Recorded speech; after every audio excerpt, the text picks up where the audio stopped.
Chapter 183. Under Li Yi's strong request, Mingsu reluctantly wrote down the contract. The content of the contract was just like what she said just now.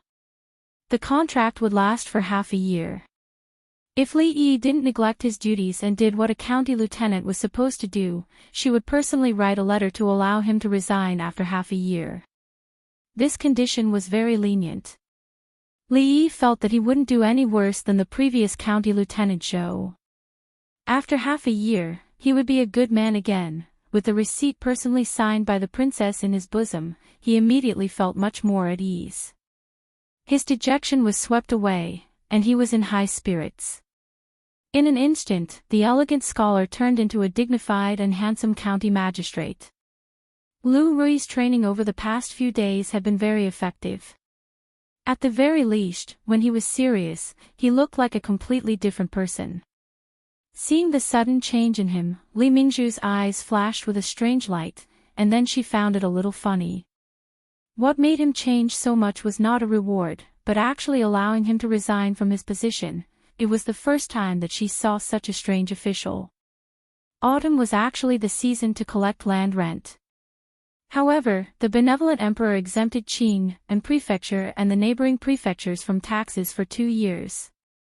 There was no need to collect taxes during Li Yi's term of office. As for arresting thieves and trying cases, it wasn't that complicated. If anyone lost something, they would come to the yamen to file a case. The constables would symbolically investigate and find clues.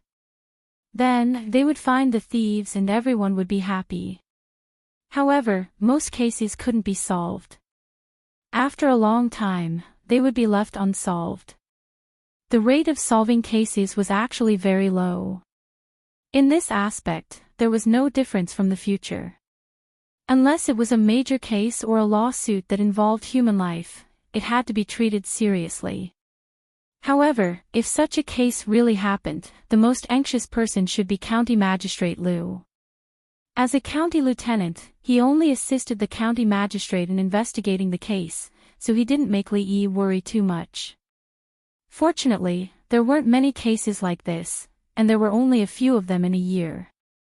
Most of the cases that needed to be dealt with were small cases such as fighting, theft, and robbery. Li Yi had already learned about these things from Lu Yi. Generally speaking, the county lieutenant's daily life was relatively leisurely. It wasn't as hard as he imagined. Just like the former county lieutenant Zhou, he usually stayed in the county government office. Things like patrolling the streets and maintaining public order were naturally done by his subordinates. He was basically a hands-off boss, and the busiest time was when he used public office for personal gain. When he spoke just now, he placed his hand on his chest.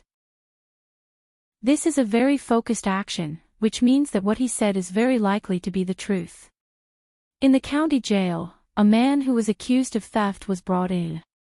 After a few questions, Li Yi explained to Mingsu. "Your Excellency, I really didn't steal anything." He didn't think that this unfamiliar lord would be willing to believe him.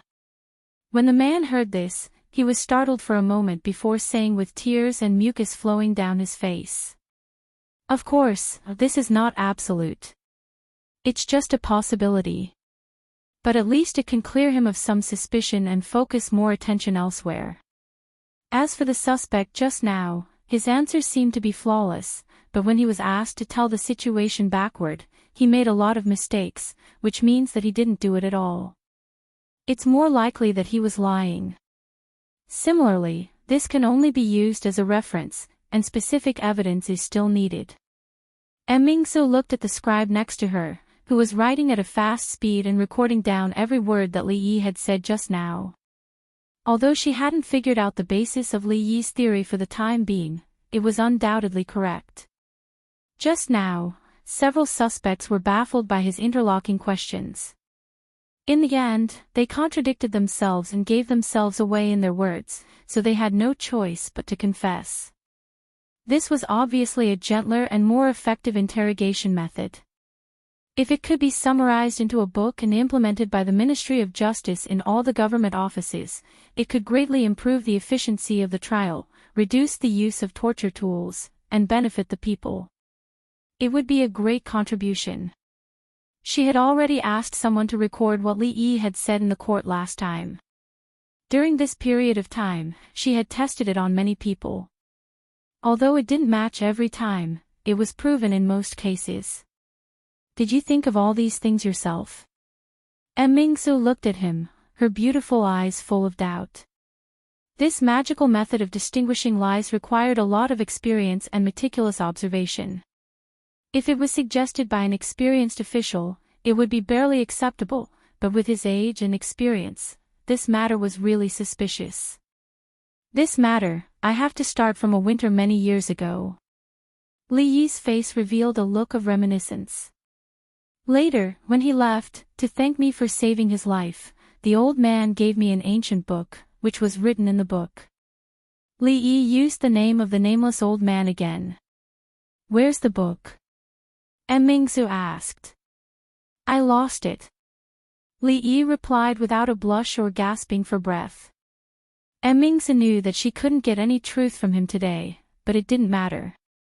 There was still half a year, enough for her to dig out more useful things from him. When he left the county jail, he saw Lu Yishui still wandering in front of the duty room. Li Yi waved his hand and signaled him to come over. Your Excellency, what's the matter?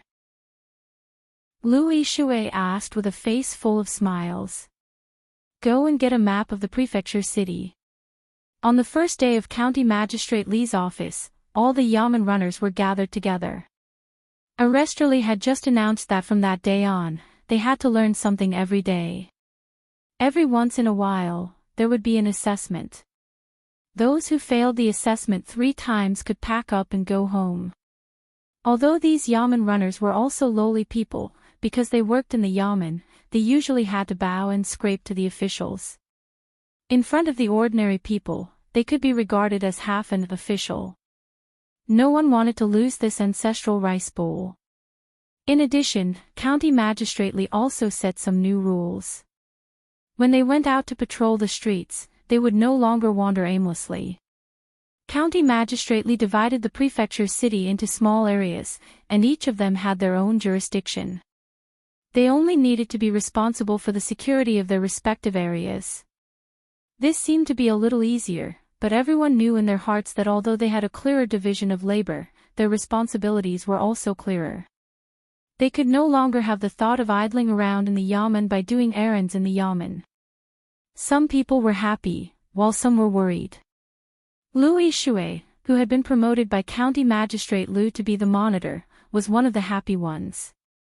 After knowing that what they were going to learn was what County Magistrate Li showed in the court that day, which was a method to distinguish lies and make suspects confess without torture, they even faintly looked forward to the training class that County Magistrate Li mentioned. Chapter 184. At the behest of County Magistrate Li, a free training class for the constables and yamen runners was officially held. Of course, County Magistrate Li was busy with official business and had no time to teach them personally. A literate scribe in the yamen was the teacher for the time being. He held a booklet with County Magistrate Li's quotations and analyzed the specific cases one by one. The scribe had witnessed how County Magistrate Li tried cases with his own eyes, so he was very familiar with the process. At first, the yamen runners just wanted to pass the test and keep their jobs. After listening for a while, they forgot about these things and showed an interested expression. Only then did they know that what the scribe taught them was the magical interrogation method of County Magistrate Li. As an ordinary yamen runner, if he learned this, he would undoubtedly have a special skill and would be valued wherever he went. Just like Lu Yishui, no matter how fierce and tough the criminal was, he could only obediently sign in his hands.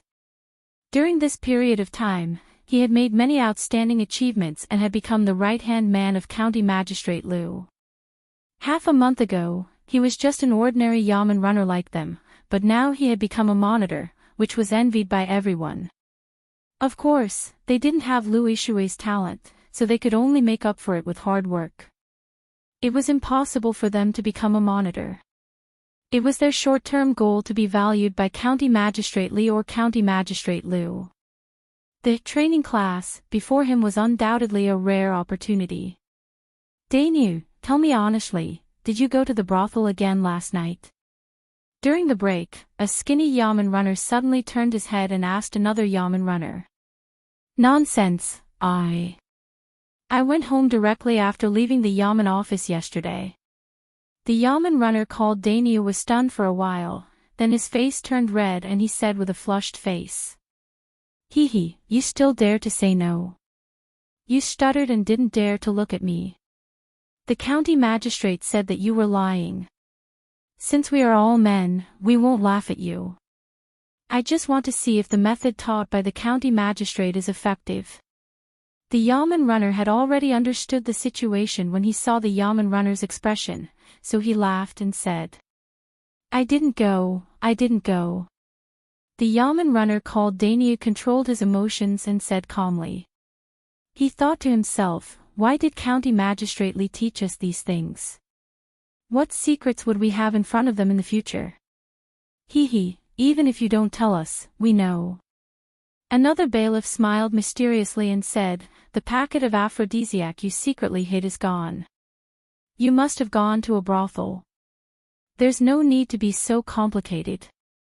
Look at how listless he is today. Where else could he have gone last night? Another bailiff jeered. Daniel's face turned as red as a monkey's butt. What was there to laugh about visiting a brothel? He spoke as if they had never visited one before. When he saw the scribe pick up the booklet again, he quickly changed the topic and said, it's about to begin. Listen carefully to Scribe Chen. If you miss out on anything and fail the test, be careful that you won't be able to keep your jobs. These words were quite a deterrent to the bailiffs. They stopped teasing Daniel and immediately straightened their attitude and listened attentively. Li Yi was very satisfied with the yamen runner's humble and eager attitude. In the future, the employees of big or small companies would go through pre-job training before they officially started work. Although these bailiffs were old foxes in the yamen, they were good at doing odd jobs and running errands. As an honorable people's yamen runner, their professional knowledge was far from enough. He didn't want to know how County Magistrate Zhou managed his subordinates in the past. At least in his place, he still attached great importance to the training of his employees. The key was, the more capable and the higher their execution, the fewer things that needed to be handled by Li Yi personally. In order to be a stable boss in the office, Li Yi was not stingy at all. He copied all the FBI's methods of investigating cases and detecting lies. These books were already common in the future. He picked out some useful ones. As for how effective they were, it would depend on their talents. After they had more or less mastered these things, it was time to bring out books like Criminal Psychology, Abnormal Psychology, Young Justice Bao, Shigong's Strange Case, and so on for them to broaden their horizons. The yamen runners in ancient times were actually not as high and mighty as people imagined. They were the same as prostitutes and actors. These yamen runners were usually hereditary. Their ancestors were all in this line of work. As long as they didn't lose an arm or a leg, they didn't need to be examined before they took up the post. When the father retired, the son could take over. With this kind of selection method, these yamen runners naturally didn't have any ability to speak of. The way they spent their days in the yamen was not what Li Yi wanted. He didn't need to train them into independent detectives. At the very least, they should have some basic qualities and be able to handle some small disputes. Li Yi was already very pleased that they didn't have to bother him with trivial matters. Through these 2 days of observation of the yamen runners, Li Yi discovered that the monitor named Lu Yi had some talent.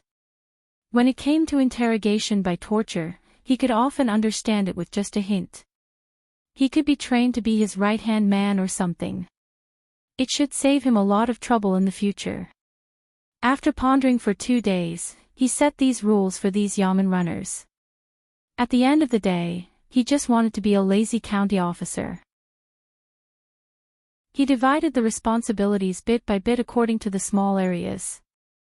In the future, there were area policemen, and now there were area detectives. If there was any small dispute in the area, they would first try to solve it themselves. If they couldn't solve it, there would be a small captain in every 5 areas. If the small captain couldn't solve it, they could report it to the chief captain, Louis, to deal with it. If even Louis couldn't do anything, then Li or Emmingsu could only do it personally. Although Emmingsu knew that Li did this to be lazy, it seemed to be reasonable after thinking about it carefully. She believed that Li didn't do it on a whim. It would be better to observe for a period of time before making a decision. Now, Li could barely understand County Magistrate Lu's mood. With such a princess as his subordinate, he couldn't beat or scold her, and he had to consider the opinion of his subordinate when he did things. Such an official was really aggrieving. After reading a few books in the duty room, he estimated that it was almost time to get off work. He planned to call Fong back.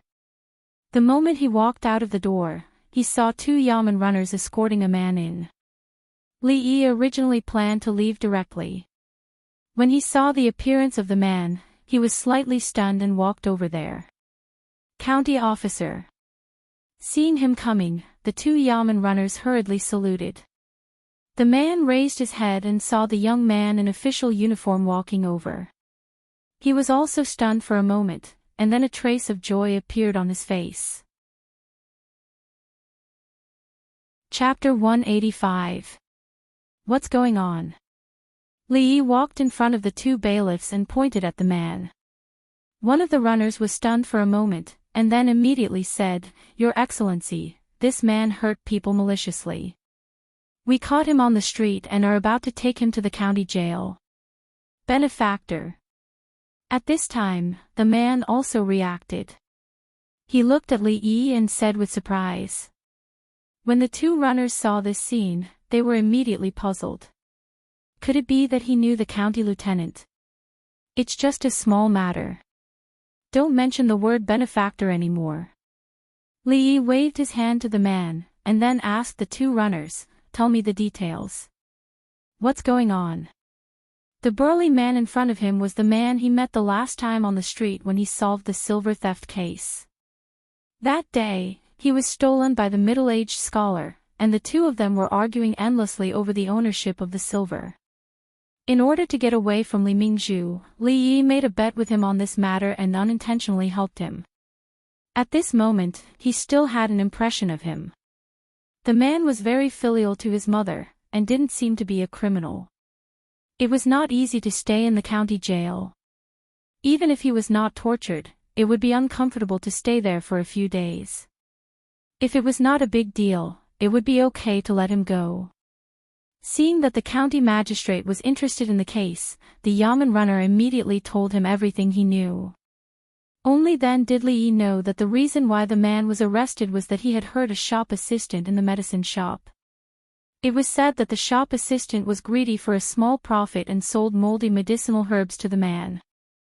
The man's mother was seriously ill, and after drinking the medicine, she almost died. It was with great difficulty that she managed to keep her life. After learning the truth from the doctor, the man was immediately angry. He rushed into the medicine shop and beat the shop assistant half to death. 2 passing runners happened to see him and arrested him. Although the shop assistant was wrong, it did not cause any serious trouble. Instead, the man beat him half to death and deliberately hurt him, so he was taken back to the government on the spot. "What's your name?" Li asked the man. "Sir, I am Wu Er." The burly man originally wanted to call him benefactor, but when he thought of what Li had just said, he immediately changed the way he addressed him and imitated the 2 bailiffs. Li turned his head to look at the 2 bailiffs and asked, "Is that fellow's injury serious?" One of the runners shook his head and said, "Even though his face is bruised and swollen, making him look terrifying, there's no danger to his life. He'll be fine after a few days of rest."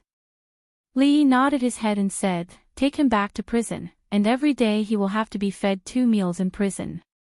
This Wu'er is worried about his mother, and his filial piety is commendable. It is understandable that he acted on impulse. If there is nothing serious with the shop assistant, then let him go. The two bailiffs were stunned for a moment, then they immediately nodded. Yes, sir is right. The two let go of the man. Seeing that he was still standing there in a daze, one of them slapped his head and said, "What are you standing there for? Hurry up and thank the county lieutenant." The burly man came back to his senses, and a trace of joy appeared on his face. He immediately knelt down and said in a loud voice, "Thank you, county lieutenant. Thank you, county lieutenant." It was unknown where these people learned to kneel when they saw an official. Li Yi wanted to help him up, but the man's strength was not small. With a plop, he knelt on the ground and steadily kowtowed twice. All right, stop kowtowing. This time, it was because of your filial piety. In the future, think more before you act. If you have any problems, you can come to the government for help. Don't be so impulsive. Li Yi waved his hand and said. The burly man laughed and thanked him several times. Worried that no one would take care of his mother, he hurriedly left. Sir is so benevolent. I admire you. Ignoring the flattery of the two bailiffs, Li Yi waved his hand casually, called Fong from the back hall, and walked out of the county government. In this era, the working hours of officials were very different from those of the future. Because the main officials such as the county magistrate and the county magistrate lived in the government, they had to go to work at 6 or 7 o'clock in the morning. But they also got off work early. They could go home at about 3 or 4 o'clock in the afternoon. According to the unified rules, except for some important festivals, the officials had a rule of 1 day off every 5 days. That was to say, every 5 days they worked, they could have a day off to go home and take a bath. It was quite scientific. However, Li Yi was a special case in the county government. Perhaps Mingzu found her conscience and wanted to make up for what she owed him, so she relaxed many rigid rules for him. He didn't have to live in the county government, and he didn't have to go to work early in the morning. He was much freer than the county magistrate. Li Xian kept his word. Last time, he promised to give Li Yi a good horse, and Li Yi had received it a few days ago. Unfortunately, he hadn't learned how to ride a horse. The horse was temporarily requisitioned by Lu Rui. She seemed to like the horse very much. Since she requisitioned it, she didn't mention returning it.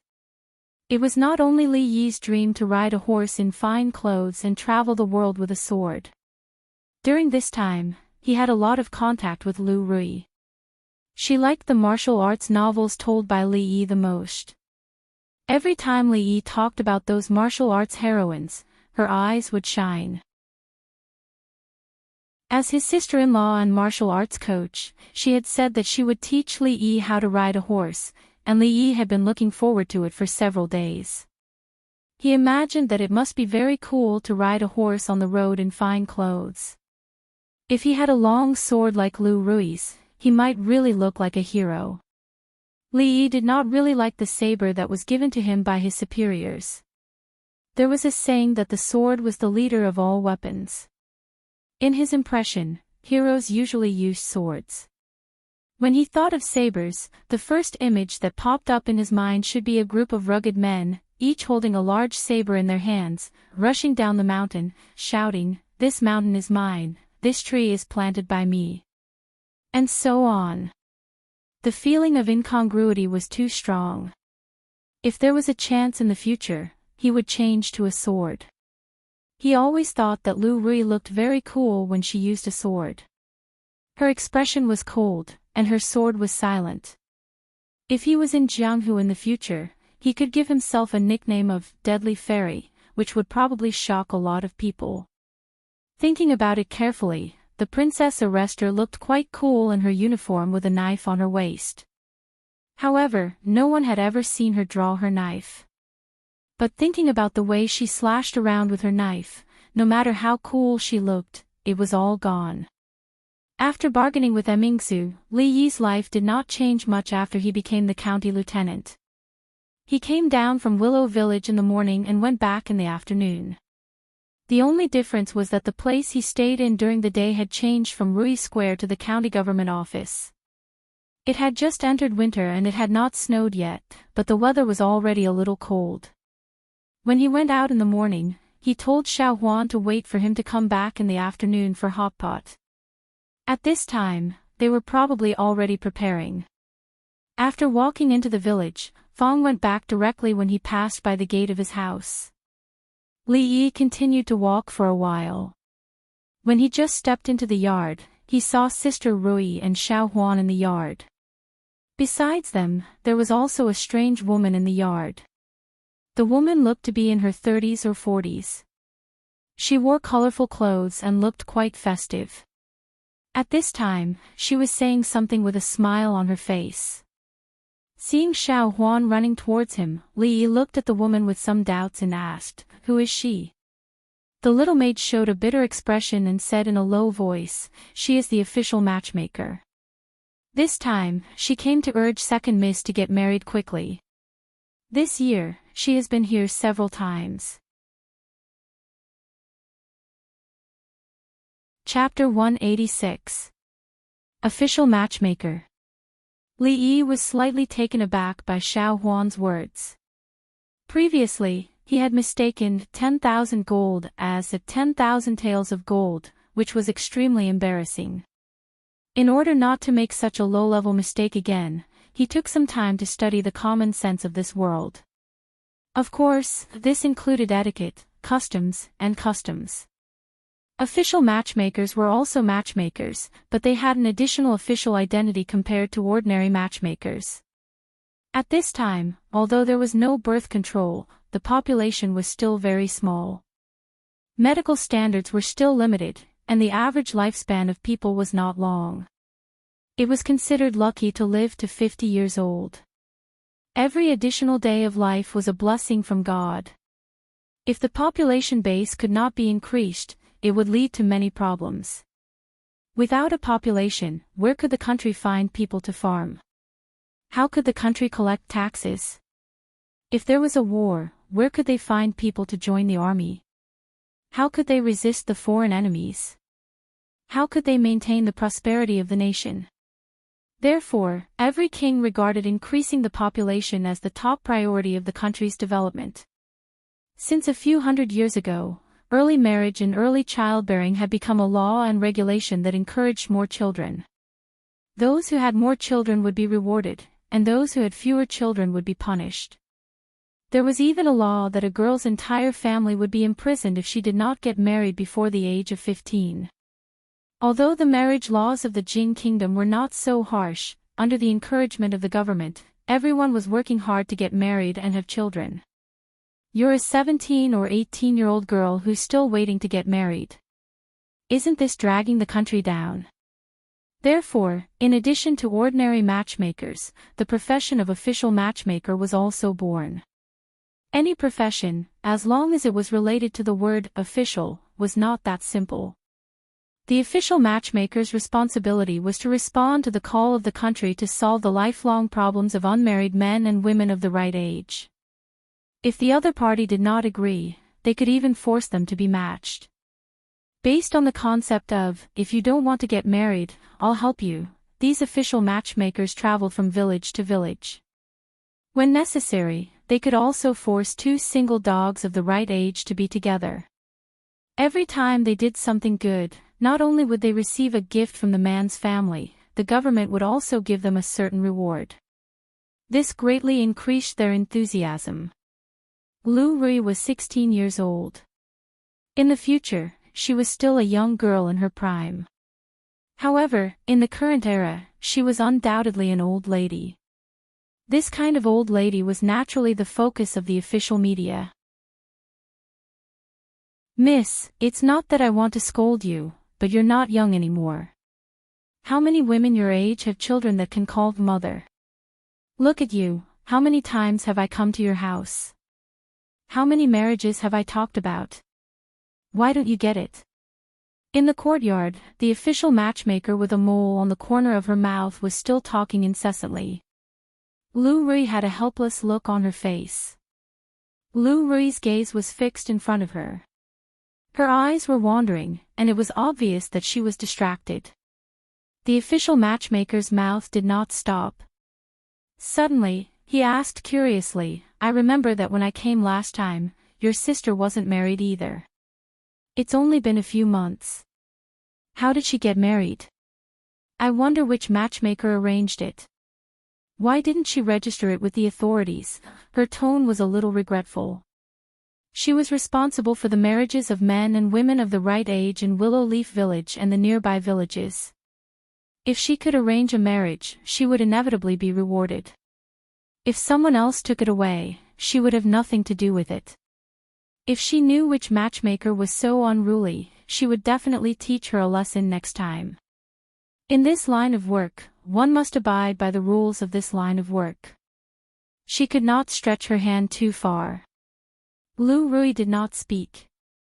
The reason why she made that decision some time ago was not only because of Second Aunt and the others, but also because the official matchmaker had come to her house countless times.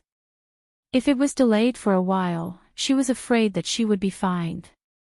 At that time, they did not have any extra food at home. The official matchmaker looked at Lu Rui and said, "Miss, I didn't mistreat you at all. Miss, you are so beautiful, and I can't bear to say bad things about a bad family. Last time, you were not satisfied with Blacksmith Wang's eldest son, so this time, I left the best for you. Although Master Su's son is a little silly, he has a cloth shop in the prefecture city. He has maids and servants, and a big house. He doesn't lack anything. If you marry him, you will be the mistress of the Su family. What do you think? If you agree, I'll immediately reply to Master Su's letter, and the marriage can be settled within these 2 days. If it drags on for too long, and Master Su agrees to someone else, then there's nothing we can do." There's a large group of people squeezing into the Su family's door. There was still no change in Lu Rui's expression, as if she did not hear the official matchmaker's words. "Miss, I can't help you delay this marriage any longer. If you still don't agree, I'm afraid the higher-ups will send people to punish you soon." The official matchmaker tried to persuade her. Li found it a little funny when he heard this. Maids, servants, and a big house. Tempting Fong with such conditions might work, but Mississippi Lu was someone who had seen the world now.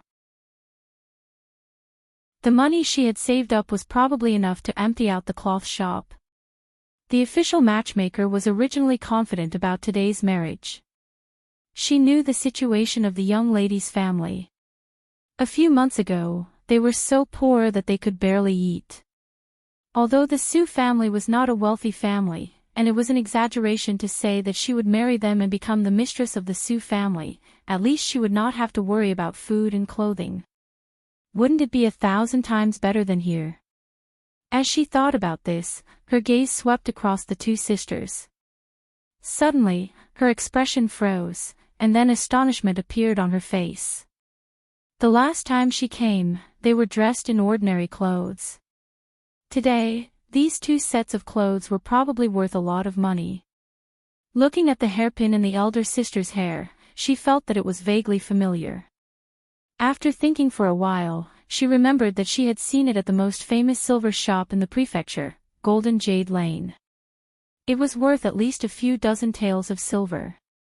After so many years of hardship, of course, Lu Rui would not be so extravagant as to spend a few dozen taels of silver to buy a golden hairpin. This hairpin was given to her by Li Yi some time ago. However, she did not know that the official matchmaker was also puzzled. It had only been a few months since they last saw each other. Could it be that the 2 sisters had made a fortune? However, even if they had really become wealthy, they still had to get married. If it was delayed any longer, it would not be as simple as the punishment of rations. Li Yi was standing nearby watching the bustle. The courtyard door was suddenly pushed open. Fong had just walked in and saw Li Yi. He rubbed his head and said embarrassedly, Sun Yi, the cloth that you gave to my family last time, do you still have it? Zhu Zi was playing with fire at home today and accidentally burned the cloth. I gave him a beating. Li Yi did not wait for him to finish and ordered the little servant girl, go to the room and bring another roll of cloth out. Fong was considered a wealthy person now and could afford a roll of cloth. But the significance of the cloth given by the emperor was different. If it was burned by Zhu Zi just like that, he would probably be heartbroken. Li Yi silently mourned for the naughty brats but for a while. Xiao Huan nodded her head and ran briskly into the room. After a while, she came out carrying a roll of cloth. The last time the emperor rewarded them with too much cloth. They had given out a lot and there was still a large pile left. It would not hurt to give a few more rolls to the little servant girl. The official matchmaker watched as the little servant girl with a silver hairpin ran past him. When his gaze swept to the silk cloth in her arms, a trace of surprise appeared on his face again. This is good material. Chapter 187. The official matchmaker was also a matchmaker. Although a matchmaker only relied on her mouth to turn white into black, she spent her days running around and building bridges. Naturally, she was more knowledgeable. She did not train her eyes for nothing. Even without personally touching the cloth in the servant girl's hands, she could tell that the material was not ordinary. In Qing and Prefectural City, this kind of cloth could only be found in the top-notch cloth shops. She felt very strange in her heart. What exactly had happened to these two sisters in the past few months? The last time she came, their family situation was still very difficult. Not long after, even the little servant girl was dressed in silk and satin. The price of the silver hairpin in her hair was probably more than her annual salary. In this way, even the servant girl in their family was treated like a young mistress. It was normal for them to look down on Master Su's family. However, seeing that it was almost the end of the year, she still needed to matchmake a few more couples to reach the required number. She raised her head to look at Lu Rui and said, Miss, you can't ask for too much. Marriage is about matching families. We can't reach a higher level. If you still don't understand, the next time you come, it won't be me. The official matchmaker's words were vague, but Lu's sister Rui understood. The next time it wasn't her, it would be the officials. If it was a few months ago, even they would have a headache over such a matter. But now, this kind of threat had no effect. Lu Rui saw Li Yi walking over and greeted him, Hubby, you're back. The official matchmaker also turned his head and saw the handsome young man walking over. Hearing Lu Rui's greeting, he immediately understood that this must be the woman's husband. Looking at the situation, he must be marrying into the family. This young man was handsome. It would be a pity if he married into the family. How much betrothal gift is the Su family willing to offer? Li Yi turned his head to look at the official matchmaker and asked with a smile. Hearing this, Lu Rui's expression changed. A dangerous light flashed in her eyes as she looked at Li Yi. Husband. Lu Rui tugged at his sleeve and shook her head. She and Lu Rui had depended on each other since they were young and had a deep sisterly bond. To her, she naturally did not want Rui to marry someone she did not like. The official matchmaker was stunned. Judging from the scholar's attitude, there seemed to be room for negotiation. A hint of joy appeared on his face as he said, You can rest assured. Master Su's family is rich. I believe the betrothal gifts will definitely satisfy you. If the Su family is willing to pay 10,000 gold taels as a betrothal gift, this matter is not impossible to discuss. Li Yi was still brooding over the previous matter. What? The official media couldn't believe his ears and repeated, 10,000 taels of gold. Seeing Li Yi nod his head, the official media was stunned on the spot, looking at him with a strange expression. 10,000 taels of gold. Did she know how much money that was? Even an emperor marrying a princess would not need so much as a betrothal gift, right? She had originally thought that such a small family would not be able to see much. Even if the betrothal gift was a bit too much, she could go back and discuss it with Master Su. It was not impossible. But 10,000 taels of gold, even if the Su family sold themselves 10 times over, they would not be able to gather that much. Hearing Li Yi's words, Lu Rui's pretty face was also a bit stunned. She knew that he was probably just messing around, so she smiled and did not say anything else. Lu Rui glanced at him and the coldness on her face disappeared. "Ah, young master, please don't joke around. 10,000 taels of gold, who in the entire Qing and prefecture would be able to take out such an expensive betrothal gift?" The official agent's mouth twitched as he spoke with a fake smile. 10,000 taels of gold was a huge sum of money to anyone. Perhaps there were many people in the Qing and prefecture who could take out this much money, but only a fool would use 10,000 taels of gold as a betrothal gift. "Then I can only apologize," Li Yi said regretfully. "I hope this official matchmaker can make things convenient for me. You don't have to worry about my wife's sister's marriage in the future." Although his sister-in-law's temper was not very good, she was beautiful and skilled in martial arts. If she could not be sold for a good price, wouldn't it be a great loss? "I'm afraid that won't do. Scholar, you are taking things for granted." The official matchmaker sneered, thinking that this young scholar looked arrogant. Women of the right age had to marry. This was a rule since ancient times. She was only an official matchmaker and did not have such great power. She said in a strange tone, "Men and women should get married when they are of age. This lady is not young anymore. It is the right thing to do to get married as soon as possible. Otherwise, it will not be good when the higher-ups punish you. How dare you speak to the county lieutenant like this?"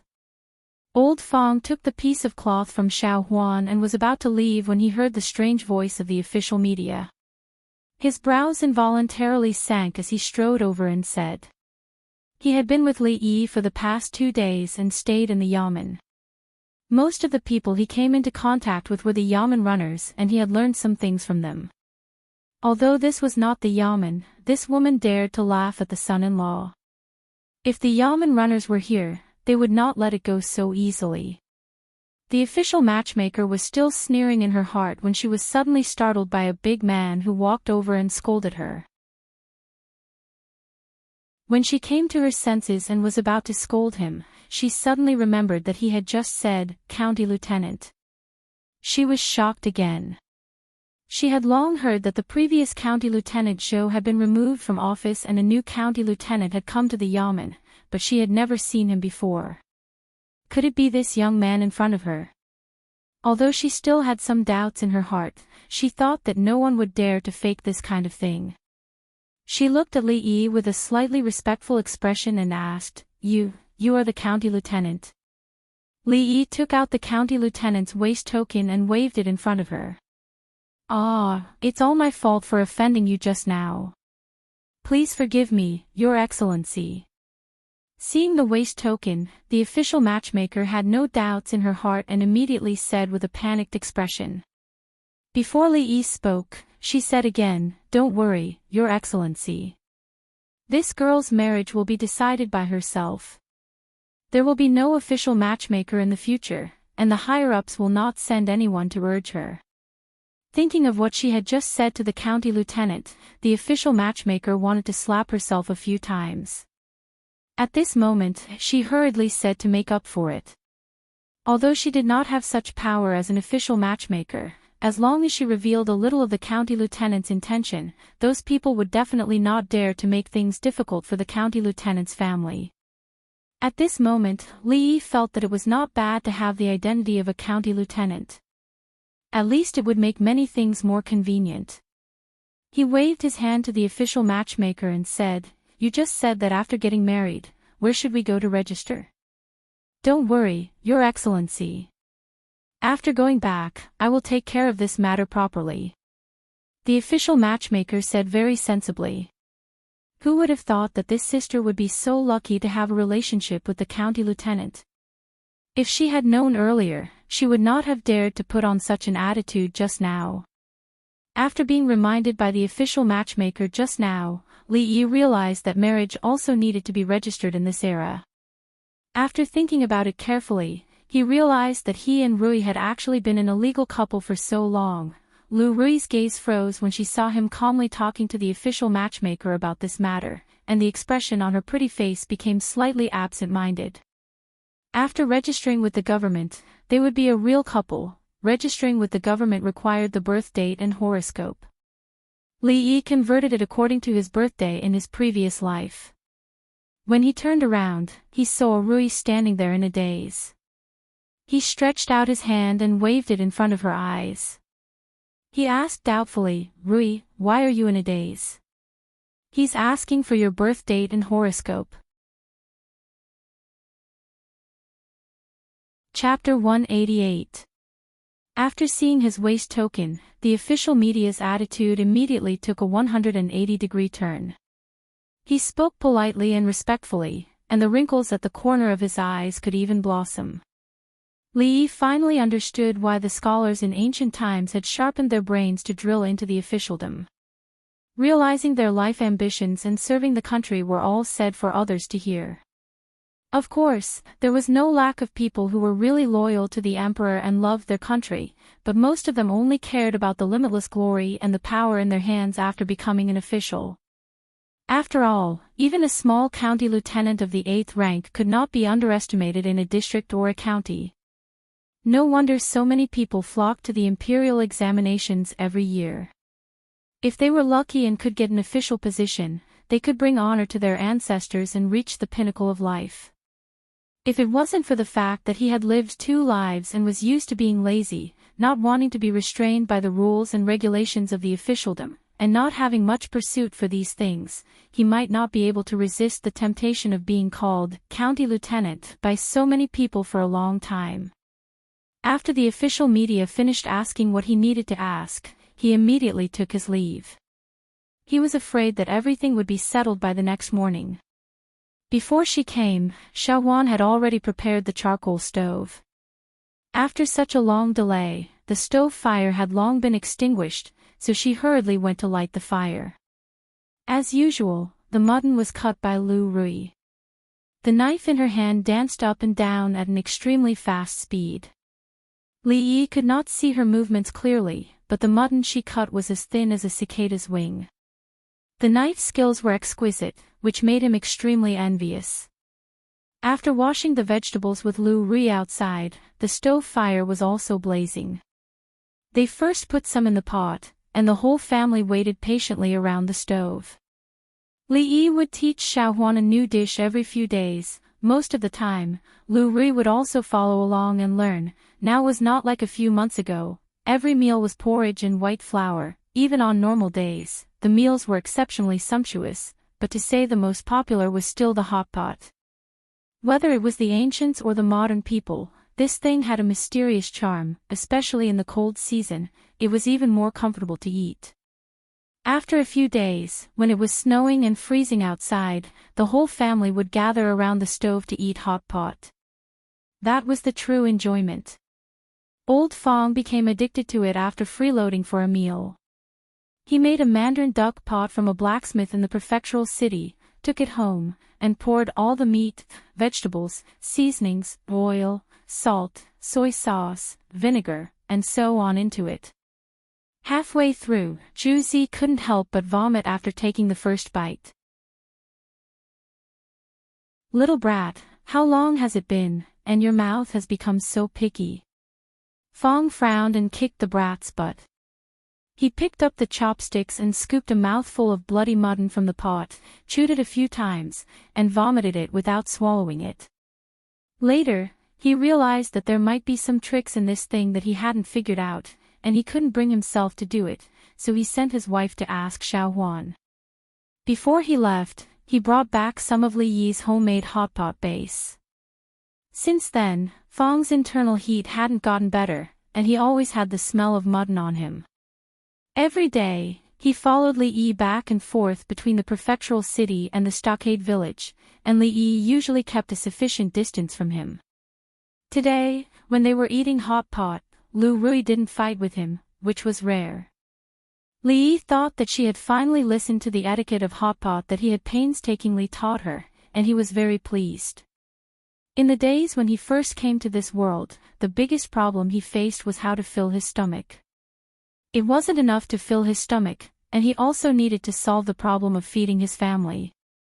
At that time, what Li Yi hoped for was just to eat a few more grains of rice in the porridge he ate every day, and to have more oil and vegetables in his plain noodles, and he would be satisfied. When he first came to this world, he had an inexplicable repulsion and fear towards this world. He wanted to live a comfortable life without starving, and it wasn't in vain that God had given him a second chance in life. Although there was a small problem with the initial setting, such as the location and the era, and the poor family situation, fortunately, the gender didn't change. These days, although there were many twists and turns, everything was still smooth. Later, the problem of feeding his family was solved, and he had to solve more people's problems. Fang, as well as those who didn't mistreat Lu's sister Rui all these years, had bigger and bigger businesses, and got to know more and more people, including little princes, princesses, and even the emperor. Inexplicably, he climbed to the position of county lieutenant, and countless people had to salute him respectfully and call him county lieutenant. This was too different from Li Yi's original ideal. It should be known that he just wanted to make some money to live in retirement here. However, ideals would change with time. If he stayed in Willow Leaf Village like this for the rest of his life, he would probably die of boredom soon. Even if he wanted to live in retirement, he had to change a place. After a period of time, when he had enough money, he would buy a house in the prefectural city and bring Rui and the others there. It was not only troublesome but also tiring to run back and forth between the prefectural city and the village every day. After dinner, there was still a long time before it got dark. Li Yi walked around the yard for a while to digest the food, and he thought about how he should be lazy tomorrow. He sat in the county government office and drank tea all day, and he went to the latrine a lot. He was so bored that he was going to be moldy. A graceful figure walked past him, bringing with it a faint fragrance. Without looking up, Li Yi knew that it should be Lu Rui who had just taken a bath after dinner. It was her favorite perfume. "Follow me," Mississippi Lu said lightly and walked out of the door. Seeing that she went to the newly built stable to get the horse, Li Yi was stunned for a moment, and then he immediately showed a trace of joy on his face. Was she finally going to teach him how to ride a horse? Li Yi had been thinking about this for a long time. In just a moment, he came to himself and hurriedly chased after her. In this life, including his previous life, he had only ridden a horse twice. No, it should not be said to be riding. The first time was when Fang grabbed him to lie on the horse, and he fainted because of the bumpy ride. The second time was when he was still pressed on the horse by him, and it was still bumpy all the way. After getting off the horse, he held the willow tree by the moat and vomited for a long time. At that time, he secretly swore in his heart that he must learn how to ride a horse if he had a chance in the future. Although he might not be able to ride a horse in fine clothes and travel to the ends of the world with a sword, at least he would not be embarrassed when he encountered such a thing in the future. The horse that Li Xian gave him was indeed a good horse. It had a wide forehead, big and bright eyes, bright and full of expression, big and straight hooves, and no messy hair on its body. Li Yi had seen in a book about horses that a horse that looked like this could be regarded as a hero among horses. Of course, the most intuitive way to distinguish it was that after Lu Rui commandeered the horse, she did not intend to return it to him. After passing through the stockade village and walking for a while, he could see a flat grassland. When Li Yi walked over, Mississippi Lu was waiting for him there with the horse.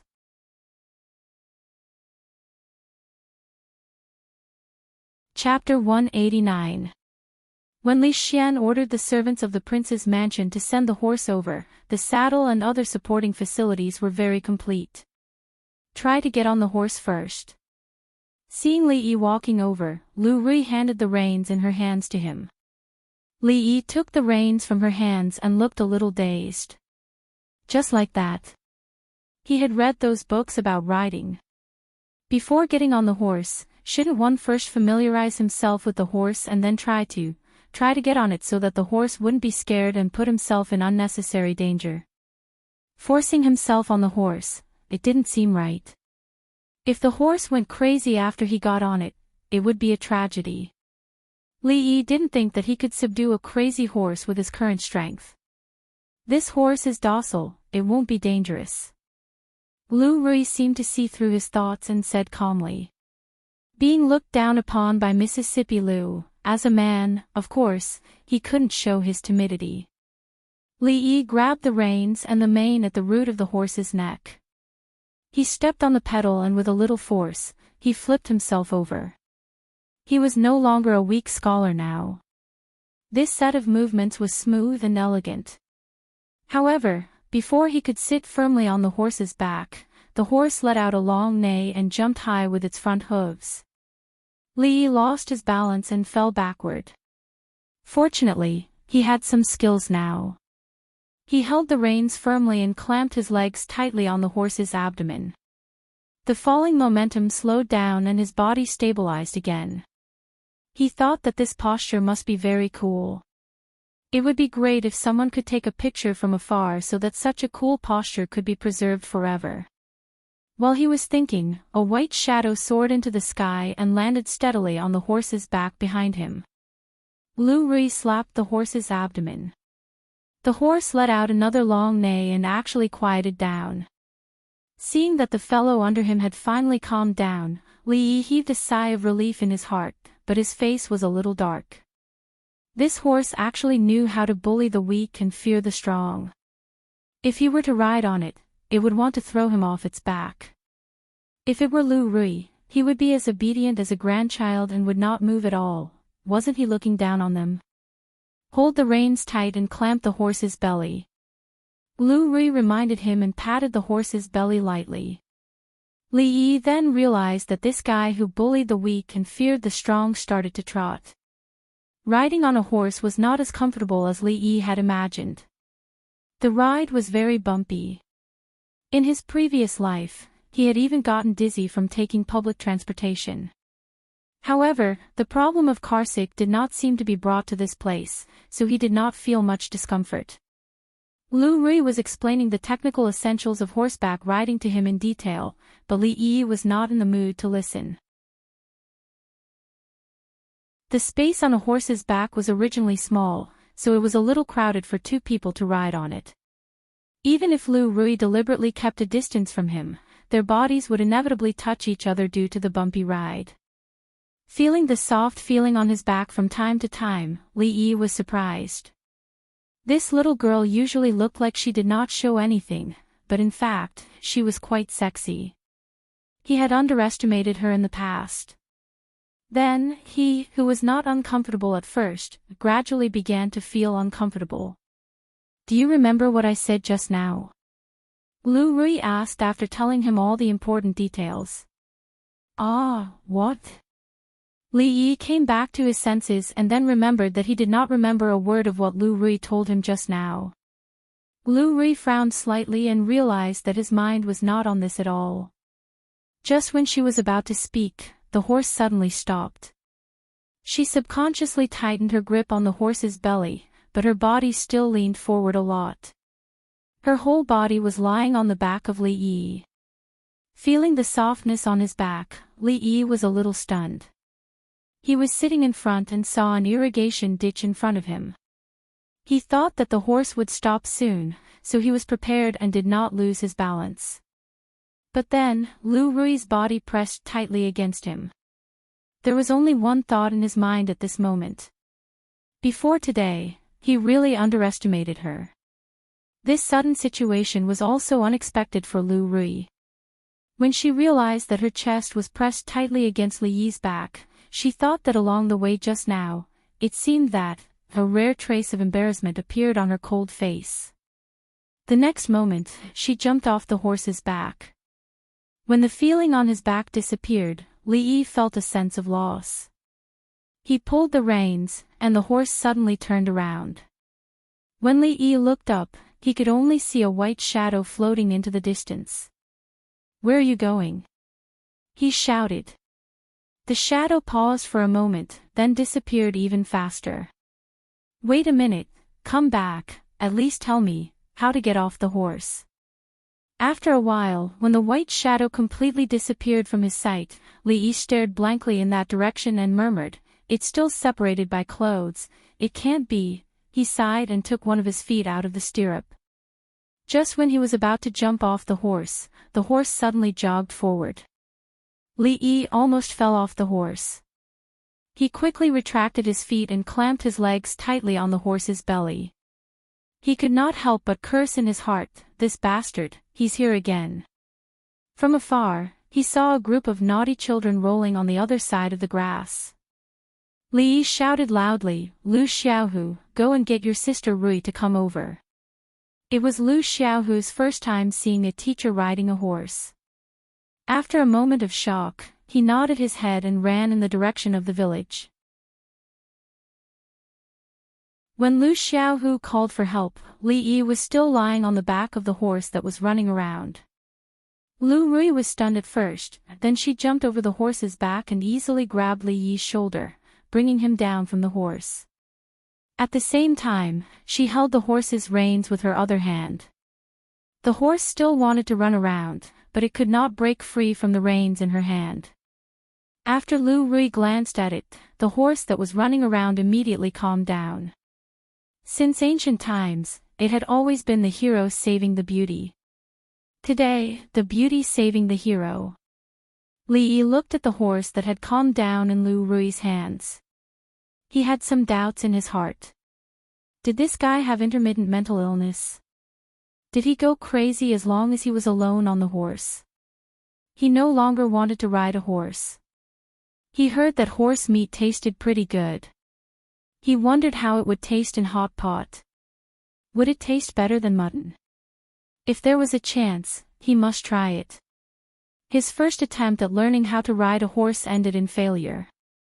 Lu Rui's beautiful eyes were filled with doubt.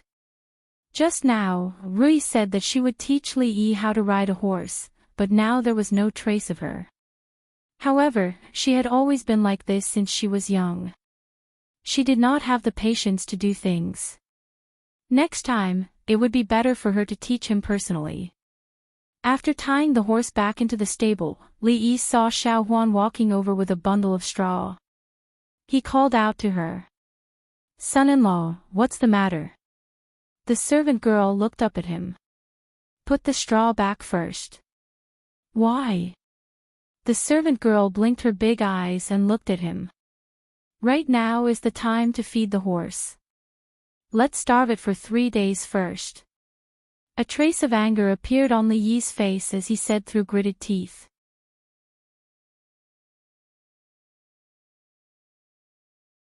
Chapter 190.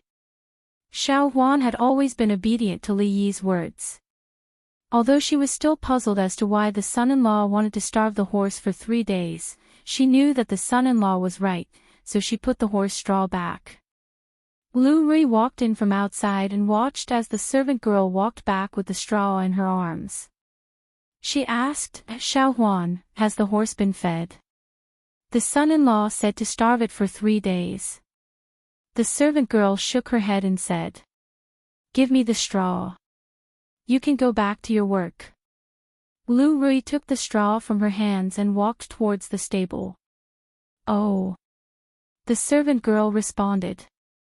She looked at Lu Rui's back as she left. The son-in-law didn't allow her to feed the horse, but second miss insisted on feeding it. What if the son-in-law was unhappy?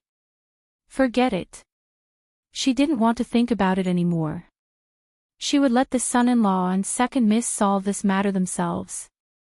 Thinking that she hadn't fed her little rabbit, the servant girl shook her head. She took some fresh vegetables from the kitchen and walked into the inner courtyard. When Lu Rui walked into the stable with the straw, Li Yi was squatting on the soft ground in front of the stable. He was holding a brush and a piece of white paper. He seemed to be making a rubbing of something. The sound of footsteps came from behind him. Li Yi stood up, and when he turned around, he saw Lu Rui walking over with the straw. Li Yi saw that there was nothing wrong with her expression. The straw didn't look like she was hiding a weapon, so he felt slightly relieved. After all, what happened on the horse was purely an accident. It had nothing to do with him. Although Mississippi Lu didn't have a good temper, she wasn't an unreasonable person. She didn't draw her sword and cut him, so she probably wouldn't take revenge later.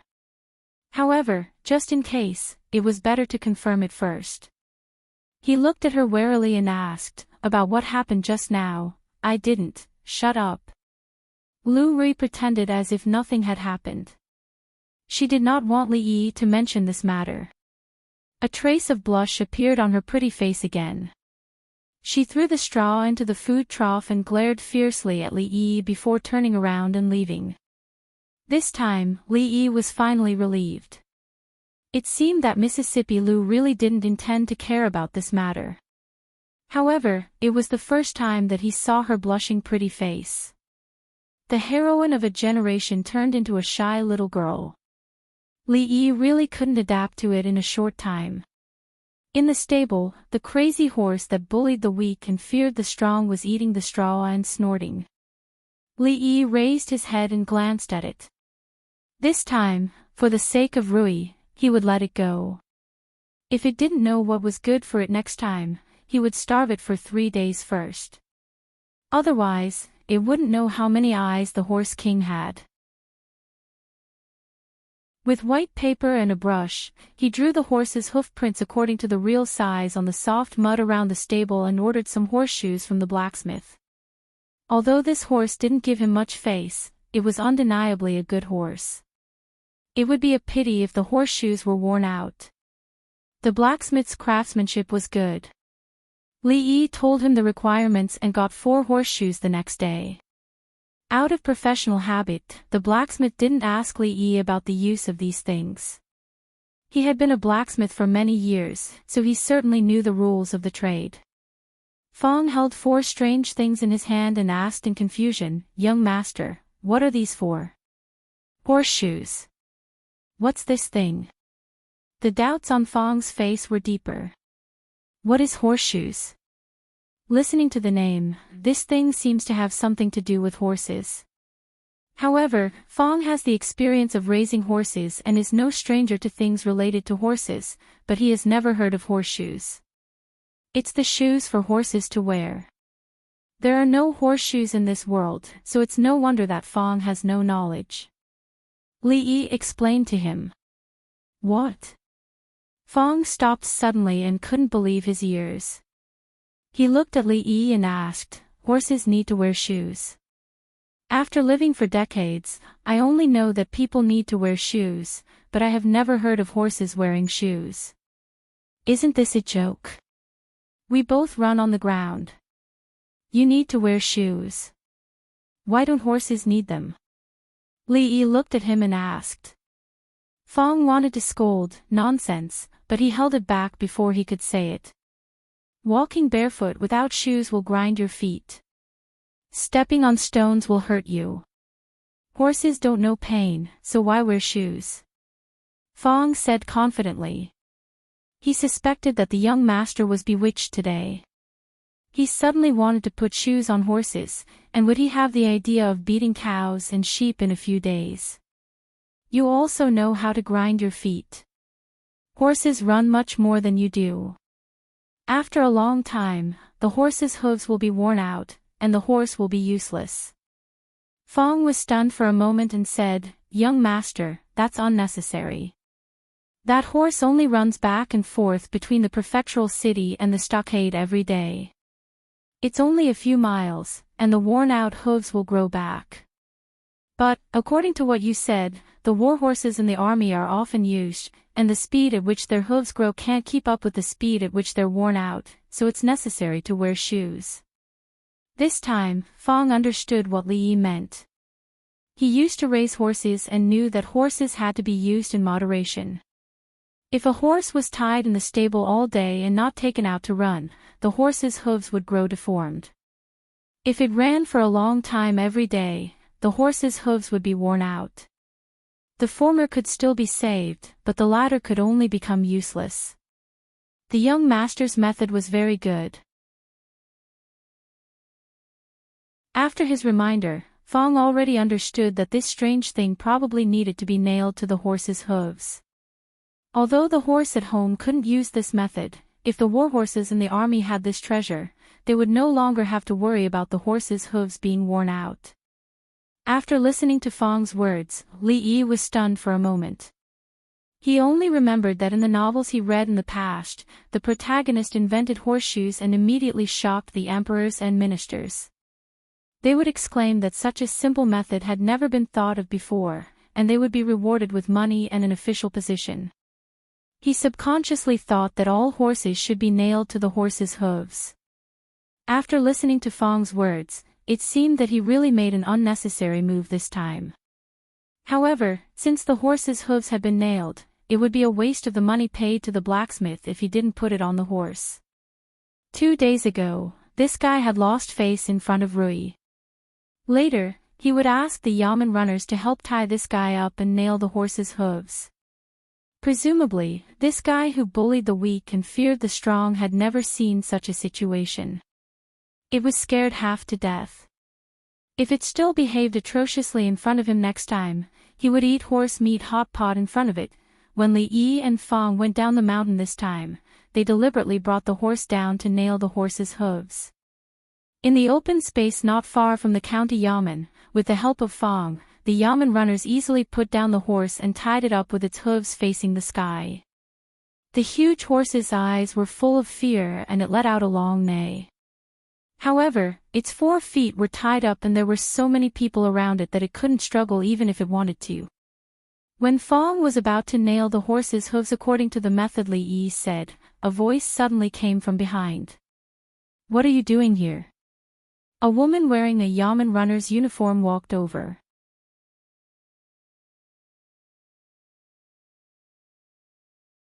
Chapter 191. "Hey, it's you, arrestor Li." Fong knew that the female arrestor in the yamen was not an ordinary person.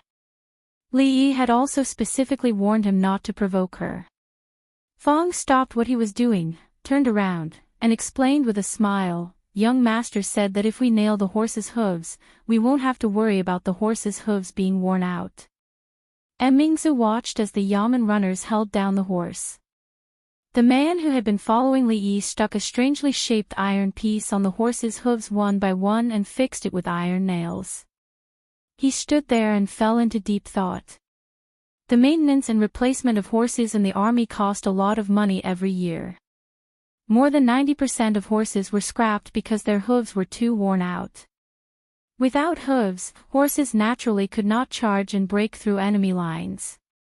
Over the years, no one had thought of solving the problem that had troubled generations of emperors and ministers with just a few small iron pieces. After the iron pieces were nailed on the horse's hooves, the yamen runners dispersed. The horse immediately stood up and was led by Fong. It kept spinning on the spot, and the horse's hooves stepped on the bluestone slabs, making a clear sound. Anyone with a discerning eye could see the use of the iron pieces at a glance. After the iron pieces were nailed on the horse's hooves, the horse's hooves would not be in contact with the ground. This way, the horse could avoid being worn out. It only needed to change the iron pieces after a period of time. From then on, the imperial court would not have to worry about the huge amount of horse expenses every year. The service life of a warhorse would be greatly extended. In the long run, how much money would be saved? Mingzu was different from Li Yi and Fong. She was the princess of a country. When she thought about problems, she would often think from the perspective of the country. In a short moment, she thought of these things. It could be said that the contribution of this small iron piece had surpassed all the previous contributions, including writing rules for disciples, teaching cardiopulmonary resuscitation, and that novel interrogation method. These were not the work of a day and night, and could not be compared to the direct benefits created by this iron piece. Where is Li Yi? She stepped forward and looked at Fang, her eyes slightly moving. In the county office. Fang felt guilty under her gaze, so he pointed to the county government and said. Li Yi was in the county government. All the work had been assigned to him. After sitting in the duty room for a long time, he felt bored and decided to go out for a walk. After all, the county magistrate was one of the most powerful people in Anxi County. How could he always sit in the yamen? The higher his official position was, the more he had to mingle with the people. Therefore, he planned to take a stroll on the streets and experience the hardships of the people. Of course, he could also take the opportunity to relax. Before he could walk out of the gate of the county government, he was blocked by Mingsu. What's up? Li Yi looked at her and cursed his bad luck. He should have left a long time ago. Normally, if he bumped into her at the yamen, nothing good would come out of it. How did you come up with the idea to nail the iron under the horse's hooves? Mingsu looked at him and asked. She was very curious. Why did he think of a problem that no one had thought of for thousands of years? Because if the iron is nailed, the horse's hooves won't be worn out. Li Yi said matter-of-factly. Mingsu was slightly stunned. His answer seemed to be nonsense, but after thinking about it carefully, it seemed to make sense. The difference was that he was the only one who had thought of this for so many years. Looking at the expression on Mingju's face, Li Yi knew that he might not be able to experience the hardships of the people on the streets today. As expected, after a while, he returned to the duty room and wrote down the manufacturing method of horseshoes, how to nail the horse's hooves, and how to change the horseshoe in detail. There was no concept of patent in this world. It seemed that this time, the invention of horseshoes was destined to be given to the country, and it was destined to be a one-way trip. Mingju's bad habit made Li Yi feel that his remaining value was squeezed out. He received a meager salary as a county magistrate, but he did great things that benefited the country and the people. The salary he received was seriously inconsistent with the value he created. The evil feudal society was more exploitative than the capitalist society. After Li Yi finished writing, Mingsu put the papers into an envelope. Without even saying a word of thanks, she disappeared in the blink of an eye. Li Yi shook his head and sighed.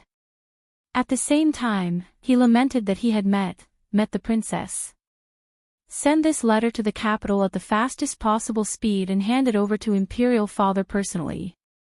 Not long after, in an exquisite courtyard in Qing and Prefecture, Mingsu handed the envelope to an armored man. Don't worry, princess. I will definitely hand this letter to His Majesty as soon as possible. The guard of the princess's residence responded solemnly, flipped onto his horse, and quickly disappeared from sight. Just, how much more ability does he have? Mingsu muttered to herself as she looked ahead, her eyes slightly dazed. Lord Qin, why don't I give you 10,000 taels of silver and you solve the problem of changing warhorses this year? In the imperial study of the imperial palace in the capital city, a man with a square face and a dignified expression waved his sleeves and glared angrily at another person opposite him. The person opposite him laughed bitterly and said, Lord Yen, 10,000 taels of silver is not a small amount. Last year's disaster was severe and a lot of money was spent on disaster relief. This year, the taxes of a few provinces have been reduced and the national treasury is not full.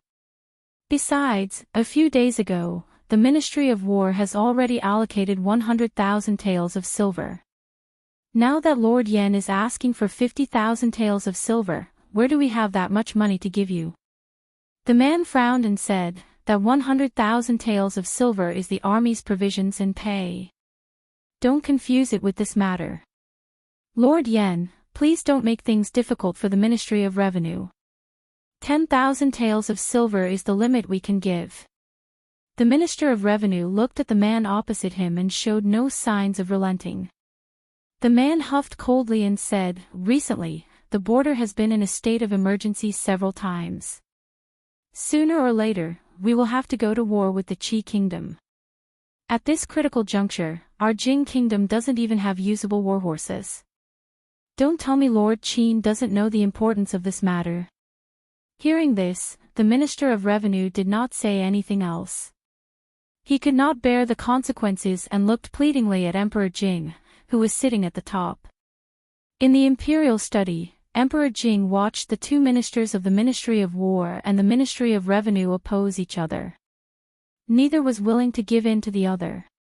He rubbed the space between his brows and felt a headache coming on. The cost of horses had always been an important expenditure. In previous years, perhaps it could be postponed. However, at this time, the border was in a state of emergency and could not be delayed at all. After some consideration, he decided to postpone other expenditures. The money that was to be allocated to the Ministry of War could not be skimped on. Just as he was about to speak, Changde, the chief housekeeper, pushed open the door and came in. He walked to his side and whispered a few words in his ear. "A letter from Emingsu." A trace of confusion appeared on his face and he said, "Let him in." "Read it." Changde said loudly to the outside of the hall. The guard of the princess's residence walked in from outside the door. After kneeling and bowing, he presented the letter in his hand. He had traveled day and night and changed horses several times at the relay station. Without any delay, he finally arrived at the capital. Emperor Jing opened the envelope and took out a letter written by Princess Yongle. After reading it, a trace of astonishment appeared on his face. Then, he hurriedly opened the few pieces of paper in the envelope and read them. The smile on his face gradually widened. "This Li Yi is indeed my lucky star." Emperor Jing slapped the few pieces of paper on the desk and said with a laugh. In the hall, the two ministers looked at each other with confusion on their faces.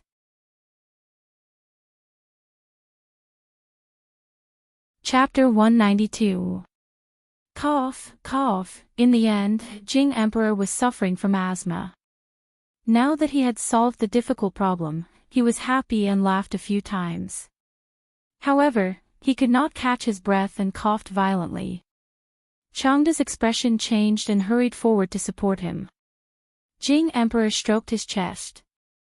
After a moment, his breathing finally calmed down. "Official Yen, you said that a large number of warhorses need to be replaced every year. Most of it is due to the wear and tear of the horses' hooves. What if there is a way to prevent the horses' hooves from getting worn out?" Jing Emperor smiled and looked at the Minister of War, Yan Bing. Yan Bing was stunned for a moment. He bowed and said, "Your Majesty, if there is such a way, the annual cost of warhorses can be reduced by more than 70%.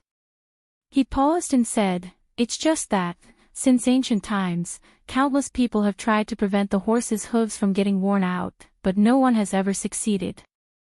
Yan Bing naturally knew that if the horses' hooves could be prevented from getting worn out, then there would be no need to spend so much on horses.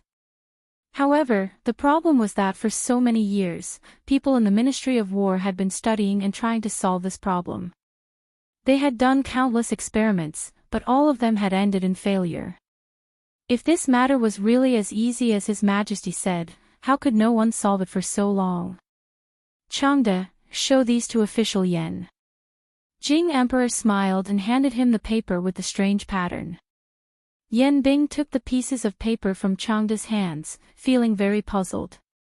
From the looks of it, could it be that someone had really solved this ancient problem?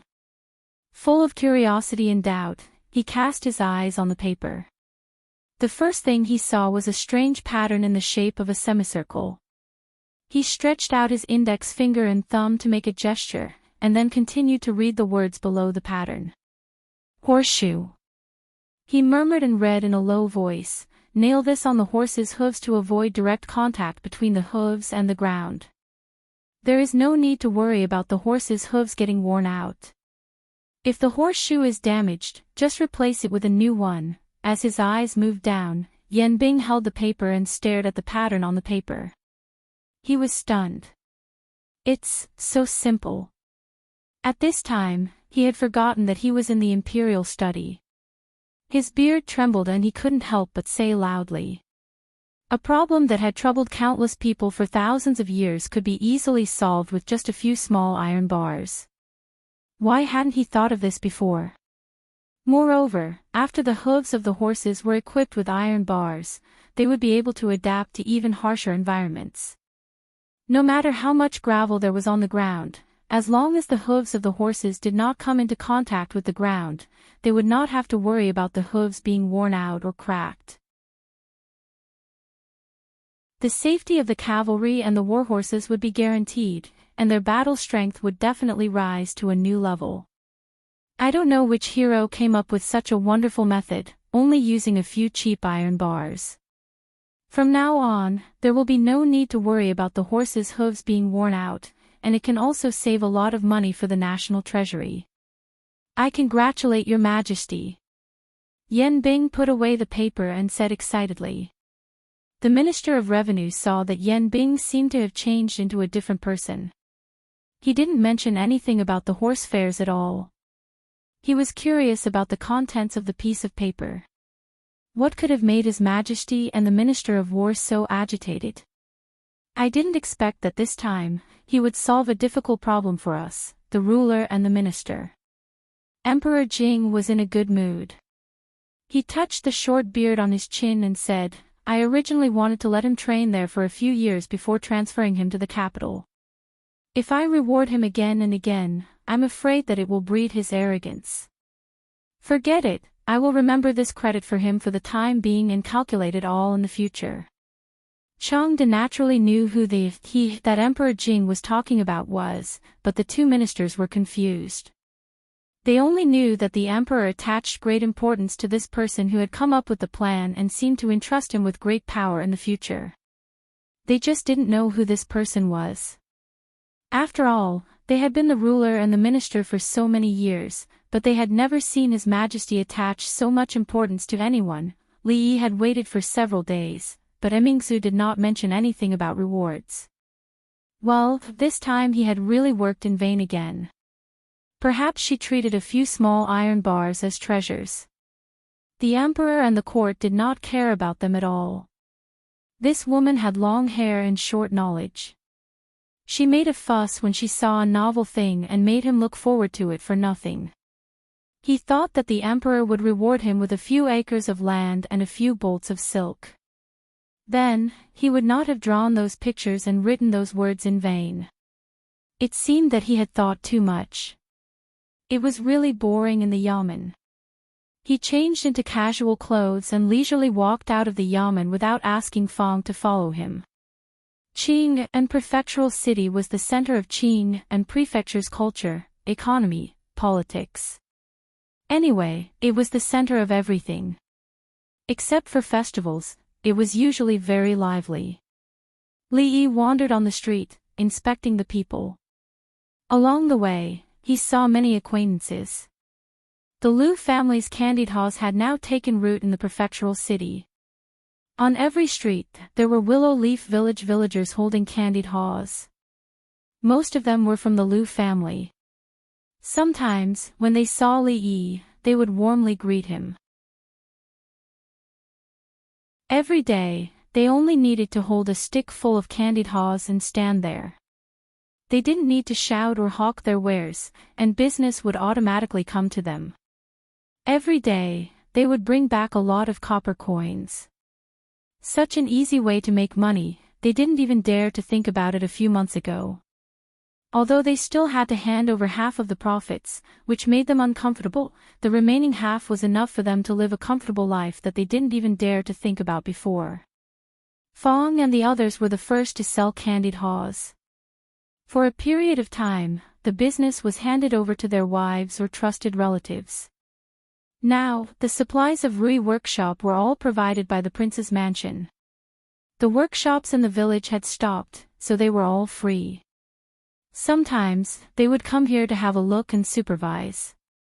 As the earliest employees, they all had dividends from the profits of Rui dew and spirits. At the end of every month, they just had to sit at home and count the money. When passing by Ri workshop, Li Yi stood at the door and looked around. There were many customers. At first, the girls were a little unfamiliar with this place. Now, they had taken care of everything here. He looked at it from afar and didn't go in. Next to Ri workshop was the wall market. Li Yi had been there once before. In ancient times, there was a lack of entertainment activities. Naturally, it couldn't be compared to the cinema or KTV in modern times. But now, he had no choice. Listening to a few songs and watching a few songs and dances was much better than sitting in the county government office and staring blankly. The wall market was very spacious. There were many temporary viewing sheds. They were very simple and were surrounded by railings. Inside, there were opera singers, dancers, and singers. After paying 10 copper coins at the door, one could enjoy the performances here. Of course, these viewing sheds were the lowest level of entertainment. Most of the people who gathered here were ordinary people who were not well off. In addition to these viewing sheds, there were theaters, tea houses, pubs, and even brothels. Of course, these places were more high-end and ordinary people couldn't afford them. The one that Li Yi went to last time was a larger-scale brothel. In terms of luxury, it couldn't be compared to those restaurants and brothels with green bricks and glazed tiles. But it was much better than those simple viewing sheds. "Sir, what would you like to order?" It was still the waiter from last time. When he saw someone coming in, he asked with a smile. "What do you have here?" Li Yi had drunk a lot of tea in the government office recently. Moreover, the tea here didn't taste good. He didn't plan to drink it this time. "Tea," the waiter said with a smile. "What else?" "Only tea." The waiter smiled a little awkwardly.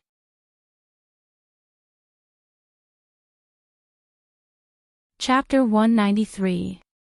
In the end, Li Yi still asked the waiter to serve him a pot of tea. He sighed in his heart that the manager of this brothel had no business sense at all. He was so bad at doing business. For entertainment places like this where people gathered, they refused to bring their own drinks. They just provided fruit drinks and popcorn. The price was a few times higher than outside, and they could earn a lot of money. If there was no popcorn, they could change it to a fruit platter, secret desserts, or even 2 skewers of candied haws. In the future, KTV did not rely on singing and drinks to earn money. If the service was more complete, they could keep the customers, and they would not be reluctant to spend money. He thought about it for a while and listened to the storyteller on the stage while waiting for the waiter to serve the tea. The storyteller was an old man. Li Yi had just entered in the middle of the story, so he did not know what the story was about. The few people sitting in the audience were listening enthusiastically. When they heard something exciting, they would throw a few copper coins on the stage. The old man smiled and told the story even more enthusiastically. At the crucial moment, the old man suddenly stopped and stood up. He said, "Ladies and gentlemen, today's story ends here. If you want to know what happens next, please listen to the next chapter." Just when the story was about to end, the old man's words made the audience unhappy. "You old man, why are you keeping us in suspense? Continue." "I'm just listening to the story." "What is this? Next chapter." "Nonsense. I'll give you some more copper coins. Let's continue." The audience muttered a few words and took out the copper coins from their pockets and threw them on the stage. "Since all of you have spoken so highly of me, this old man will continue speaking." Seeing the copper coins on the ground, the wrinkles on the old man's face bloomed like a chrysanthemum. He had already stood up, but he immediately sat back down and cleared his throat. Let's talk about that. This old man's trick was quite common. Those storytellers or actors would stop a performance at the end of a show or at a critical moment. They would charge the audience and then continue their performance. This was very common in the brothels of Wa City. After all, the tips made up most of their income. In fact, the customers also knew the rules. Although they scolded them a little, they would still give them the tips they deserved. Li Yi was very disappointed that the old man did not leave. To be honest, the old man's story was dull and did not interest him at all. Originally, he thought that it would be good if the old man finished his story and changed to a good program to pass the time. He did not expect the old man's tricks to be so deep. Forget it, I'll just put up with it. Seeing this old man getting high here is much better than sitting in the yamen on duty. At the very least, I won't have to encounter the princess who has repeatedly tricked me. He looked in the direction where the waiter had left. That fellow's movements were really slow. It had been so long, and the tea still wasn't served. At this moment, on the side of the stand, a young girl poked her head out and looked at the young man sitting at a table not far away. Her pretty face showed a puzzled expression. She murmured, "Strange, isn't that the young man who sent Sister Ruoqing back that night?" She stretched her head out and was about to take a closer look when an ugly face suddenly appeared in front of her. The girl was so scared that her face turned pale. After taking a few steps back, she fixed her eyes on the face and said angrily, "Linda Bayo, are you trying to scare me to death?" The waiter clutched his stomach and said with a complicated expression, "Xiao Zhu, help me take this pot of tea to that young man over there. I think I have a stomachache." The waiter pointed at the teapot on the side and ran away after saying that. The girl patted her chest. She was really scared just now. She mumbled something before picking up the teapot and walking over. Li Yi was still thinking about whether he should complain about the waiter's efficiency later. He saw a girl about 15 or 16 years old come over and put a pot of tea on the table next to him with a slight smile. She said, "Young master, your tea is here." The waiter didn't come. The one who brought the tea was a girl with delicate features. Li Yi was slightly startled. Then he poured a cup of tea. After waiting for such a long time, he was indeed a little thirsty. The girl brought the tea, but she didn't leave immediately. She blinked her big eyes and looked at the handsome young man in front of her. She felt that he was very similar to the one who sent Sister Ruoqing back that night. However, it was too late at that time, and she didn't see his appearance clearly. Naturally, she wasn't too sure now. That night, she kept asking Elder Sister Ruoqing who that person was, but Elder Sister Ruoqing was unwilling to tell her. She had also never mentioned what had happened in the manor to her. Later on, she only found out about it from a familiar elder sister. She didn't know the details. She only knew that when those bad people bullied Sister Ruoqing, there was a young man who stood up for her. She should have seen him that night. After pouring the tea, Li Yi saw that the girl didn't leave. Instead, she stood there and looked at him with a strange expression. He asked doubtfully, "Little girl, what else do you want?" "I'm not a little girl," the girl said in her heart. She showed a sweet smile and asked, "Does this young man know Sister Ruoqing?" "Sister Ruoqing?" Li Yi was stunned. "You mean Miss Ruoqing?" She looked up at the girl in front of her and finally saw some familiar figures. Although she only took a glance, she still had some impression of the girl who opened the door. She said, "You opened the door that night, he, it really is you." The girl's pretty face bloomed with a smile. Knowing that the young man in front of her was Sister Ruoqing's friend, she became more relaxed and sat opposite to Li Yi. "My name is Xiao Zhu." "What is young man's name?"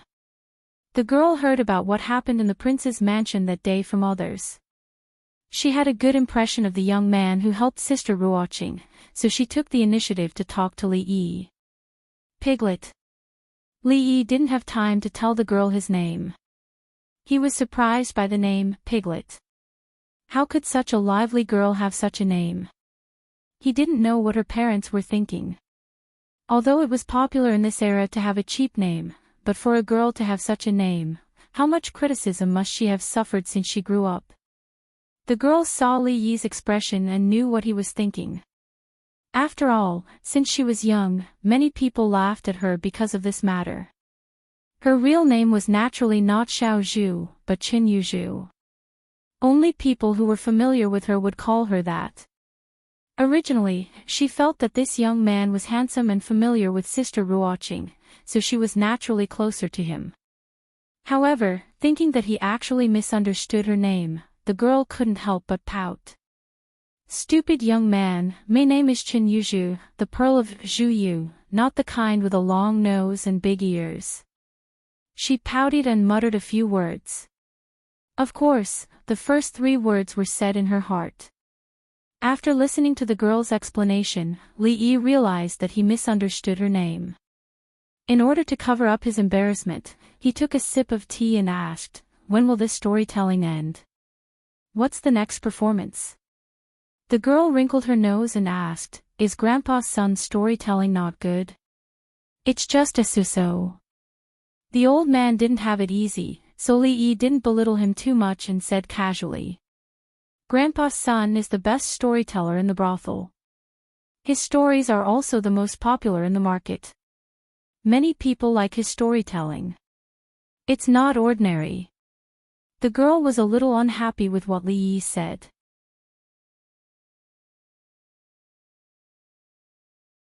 Chapter 194. Grandpa's son. Listening to the way the girl addressed him, she seemed to be quite familiar with the old man. However, although the old man's storytelling ability was very good, the story itself did not appeal to him. Li Yi looked at the girl and said, "Young lady, you have heard a few stories. Scholars devoted themselves to poetry and imperial examinations. Although there were novels and legends in this world, they were crooked ways, in their eyes. They were far from being prosperous. A few ghost stories could scare a large group of people." The girl was at most 16 years old. She had not heard many stories. It was very likely that she was fooled by the old man's words. "I am already 16 years old this year." The girl looked at him unconvinced and said. Of course, she was not convinced. The young master in front of her was at most 2 or 3 years older than her. Even if he was a scholar, she had grown up in a brothel and had heard many stories told by scholars since she was young. After so many years, how could she be convinced when Li Yi said in a childish tone, "How many stories have I heard at such a young age?" She had been trained as an actress since she was a child. After listening to stories for a long time, she was familiar with these routines. Even if she was asked to go up and say a paragraph now, it would not be a problem. Li Yi saw the stubbornness on the girl's face. He felt a little funny in his heart. He took a sip of tea and asked, "What stories have you heard?" "A lot." The girl curled her lips and said a lot of things as if she was showing off a treasure. Li Yi was a little surprised. He did not expect this girl to have heard a lot of stories. In order to kill time, he would sometimes buy some popular ghost stories on the market, novels and legends. However, after reading them a few times, he found that the content inside was dull and lacking in imagination. It was better to find books in the library. Of course, it might be because he came from the 21st century. His knowledge was much more than the ancient people here. There was never a lack of these in the library. The stories that circulated in the streets were novel enough for the people here. Among the books that the girl had just mentioned, many of them were inferior novels that he had seen in the market before. There were also some that he had never heard of, but this was not surprising. This world was similar to a parallel space. Although the historical trajectory before the Tang dynasty did not change much, the details were very different. Some famous people did not exist, such as Li Bai and Du Fu. There were also many unfamiliar names. As for the literary works, of course, they were different. The little girl's tone was filled with dissatisfaction, showing off, and contempt. However, in front of a scholar who only knew how to study, she indeed had the right to be arrogant. Looking at the proud expression on the girl's face, Li Yi smiled and asked, "Little girl, you've heard a lot of stories, of course." The girl's expression became even more proud, but after a moment, it froze on her face. "Have you heard of the legend of the white snake?" Li Yi looked at her and asked with a smile. "White? Legend of the white snake?" The girl was slightly startled, and gently shook her head. "What about Journey to the West? A Chinese ghost story, painted skin?" As the girl shook her head, she began to doubt her life. She thought that she was very familiar with the current popular stories, but she had not heard of any of the ones that Li Yi had just mentioned. She did not suspect that Li Yi had casually made these up to deceive her. Just by hearing the names, she knew that these were stories that she had not heard of. Painted skin, what is that? I have never heard of it. The girl's eyes turned, and she looked at Li Yi with her big eyes. They were not having a good time now. Whether it was storytelling or acting, they were all old-fashioned stories and scripts that lacked novelty. The number of spectators that they could attract was decreasing, and they urgently needed new stories or scripts to attract more customers. Otherwise, they might not even be able to maintain the most basic of living. However, good stories and scripts often sold for a very high price, and they could not afford to hire those talented storytellers. Just now, when she heard those unheard stories from Li Yi, the girl could not help but have ideas about him. Just now, Li Yi had said a lot, and the girl only remembered the last two, a Chinese ghost story and painted skin. Ghosts and whatnot sounded a little scary, and she was most afraid of listening to ghost stories. The girl pondered in her heart, and chose the other one. Li Yi took another sip of tea, and had no intention of telling a story. Every time he told a story, it was like a 3D movie in front of him, and the picture was especially strong. Last time, he wanted to tell a ghost story to scare Lu Rui, but he ended up scaring himself. He would not be foolish again. Seeing Li Yi's indifferent expression, as if he was unwilling to tell a story, the girl bit her lip, as if she had made a difficult decision. She took out a folded handkerchief from her pocket and placed it on the table in front. Li Yi looked at the bulging handkerchief, and he did not know what the girl wanted to do. The next moment, he saw her open the folded handkerchief, and said with some reluctance, "This is the osmanthus cake made by Sister Ruoqing. It is very delicious. Tell me a story, and I will treat you to this, okay?" Looking at the pastries on the table that emitted a faint fragrance, Li Yi could not help but swallow a mouthful of saliva. Osmanthus cake made by Ruoqing. It was really a nostalgic taste. Deal. Li Yi pinched a piece of osmanthus cake and put it in his mouth. The osmanthus cake in this season should be made with dried osmanthus and ground into powder. Although the taste was not as good as when the osmanthus bloomed, it was not much worse. The girl did not know that she had accidentally taken out a temptation that Li Yi could not refuse. Seeing that he was willing to tell a story, a smile bloomed on her pretty face again, and she hurriedly sat up straight. She thought that when he told the story, she must secretly write down the story and tell it to Grandpa's son later. That way, there would be a new story to attract customers. The Painted Skin was a very classic story in Strange Tales from Liao Zhai. There were many changes in modern movies and TV series, and some love and resentment were added. No one knew what kind of adaptation it had become. Li Yi could not find these scripts in the library, so he could only tell the original story of Pu Songling. Strange Tales from Liao Zhai was so popular in ancient times, and in this similar world, the effect should not be bad. Using it to scare people was also very good. Looking at the girl's excited expression, Li Yi could not help but have a little bit of wicked interest in his heart. A long time ago, there was a scholar in Qing and Prefecture called Wang Sheng. He went out in the morning and met a beautiful girl who was carrying a bag and hurrying on her way. Wang Sheng was puzzled. A weak girl was hurrying on her way before dawn. Could it be that she had some difficulties? He hurriedly followed her. the girl's face showed an expression of interest. So it is a story of a scholar and a beauty. It sounds good.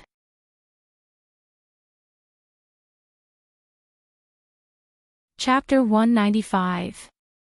The woman said that her parents wanted to sell her to a rich family as a concubine. She couldn't bear it, so she secretly ran away. She didn't know where she wanted to go. Wang Xing saw that the woman was beautiful and traveled alone. He was tempted and invited her to his home. In order to see Rui's frightened expression, Li Yi had told her the story of the painted skin. Now he was familiar with it.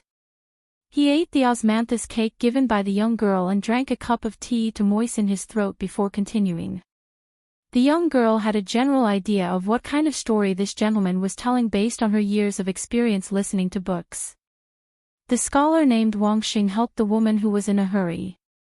The woman was grateful and decided to stay at his house. The two of them spent a long time together and fell in love with each other. When Wang Xing was studying hard at night, the woman would stay by his side. Finally, her hard work paid off. Wang Xing went to the capital to take the imperial examinations and became the top scorer. He returned to his hometown in glory. From then on, the two of them lived happily together and became a story to be told. If the plot was even more bizarre, after Wang Xing became the Zhuangyuan, he was chosen by the princess or the daughter of the prime minister, and became the son-in-law of some high-ranking official. The woman waited at home every day, but there was no news of Wang Xing. So, she packed her luggage and traveled thousands of miles to the capital to act out the story of searching for her husband. She had heard stories like this since she was a child, and her expectations for the story told by the young man in front of her had dropped a bit. However, there was one thing that made her curious. The name of the story seemed to be Painted Skin. What did painted skin mean? Was Wang Xing's painting skills very exquisite? Wang Xing and the woman spent a few days together. One day, he was bumped into by a Taoist. The Taoist turned around and saw Wang Xing. He was very surprised and asked Wang Xing, "What happened to you recently?" Wang Xing shook his head and denied it. The Taoist said, "You have evil energy lingering around you. How can you say nothing?" Wang Xing tried his best to defend himself. The Taoist shook his head and said, "What a fool. There are people in this world who don't realize that death is at hand." After listening to this part, the young girl's expression became a bit confused. Wasn't he going to the capital to take the imperial examination? Why did the Taoist priest come out? What did he mean by "death is near"? This story seemed to be different from the stories she had heard before. Thinking of this, the girl's curiosity was fully aroused, and the expression on her pretty face gradually became serious. When Wang Xing returned home, he discovered that the courtyard gate was blocked from the inside, and he couldn't enter. He suspected that it was the person blocking the door, so he climbed over the broken wall and tiptoed to the window to peep. He was so scared that all his hair stood on end. He saw a ferocious-looking demon with emerald skin and long, sharp teeth, like saws. The evil ghost spread a piece of human skin on the couch and started drawing on it with a colored pen. After a while, she threw away the pen and lifted the human skin. Like shaking clothes, she draped the human skin over her body and turned into the woman who had been with Wang Xing day and night. Ah!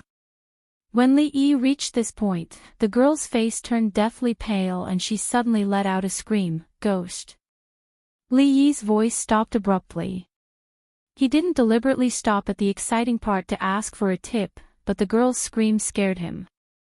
He had seen countless horror movies, so his imagination was much better than the people of this era. The image of the female ghost just now was like a 3D movie rolling in his mind. The girl's scream was like a surround sound effect added to the movie, so immersive that it couldn't be any more real. He glared at the girl, ate a piece of osmanthus cake, and drank a cup of tea to calm down. Oh my God! After the girl let out a scream, a man behind her suddenly jumped up from his seat, knocked his knees on the stool, and hurriedly squatted down, holding his knees and inhaling. "Little girl, what are you yelling for?" The man glared at the girl, grimaced in pain, and his tone was full of resentment. Just now, he was listening to the story attentively. The evil ghost actually painted on human skin, and after the painting was done, she could wear the skin to become a human woman, and the scholar even had sex with the evil ghost every night. Thinking of this scene, his heart was a little scared. This was too King scary. Suddenly hearing the girl's ghost scream, he was scared out of his wits, and all the hair on his body stood up, and he subconsciously jumped up. "That's right, listen to the story, don't yell blindly." Scholar, continue to tell the story. What happened to Wang Xing after he saw the female ghost? There were a few men sitting around the big man, and they were probably eavesdropping on Li Yi scaring the girl. He was kind enough to tell the girl a story, and they were startled by the scream just now. When they came back to their senses, they all urged. On the platform not far away, the old storyteller's voice became smaller and smaller, and a surprised look appeared on his face. Just now, the guests who were listening to his story, what did they do over there? He had already told an important story, and according to the usual practice, these people would be happy to hear it, and they would definitely give him money. But now, even the people were gone, so what if King money was there to give? The old man looked at the scholar who was sitting there surrounded by people, and he couldn't help but frown. Could it be that this young man was sent by someone else to mess up the place? When he saw the guests slap the copper coins on the table in front of him, and there was even a piece of silver among them, the old man was even more determined in his heart. Snatching business here, those people were getting more and more overboard. "Here, the reward is for you," continue to tell the story. After the first man put a few copper coins on the table, several people followed suit. The evil ghost painted on human skin. The story told by the scholar just now was much more exciting than the one told by the old man on the platform. Several people mistook him for a new storyteller, and when they took out their rewards, they were much more generous than when they threw money on the platform. Although the girl didn't put any copper coins on the table, she still looked at Li Yi with longing in her eyes. What about the rest of the story? For people thousands of years in the future, a horror story like The Painted Skin was simply too weak. The atmosphere of horror was far from comparable to those 3D horror blockbusters. But this was ancient times, and half of strange stories from a Chinese studio was enough to scare timid people into not daring to go out at night. It was said that when The Painted Skin was filmed in Hong Kong in the 60s, many people believed it to be real, and after watching it, they were scared to death. However, although it sounded scary, many people liked this kind of thrilling feeling. Li Yi couldn't understand this girl's behavior. She was obviously scared to the point that her face was pale, so why did she still want to listen? Even if she wanted to listen, he didn't dare to continue. When the 3D movie was playing in his mind, if she screamed a few more times like she did just now, Li Yi wasn't sure if his little heart could take it anymore. Being responsible for the young girl's young heart, and not letting her have some lingering trauma, Li Yi decided to stop here. "I'll tell the rest of the story when I have the chance." Under the girl's stunned gaze, he stood up from his seat and packed the rest of the osmanthus cake to take away. After a few steps, he turned back and kept the copper coins on the table.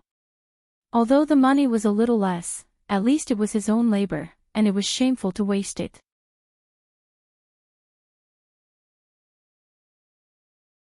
Chapter 196. The girl called Xiao Zhu watched as Li Yi took away the rest of the osmanthus cake along with her handkerchief.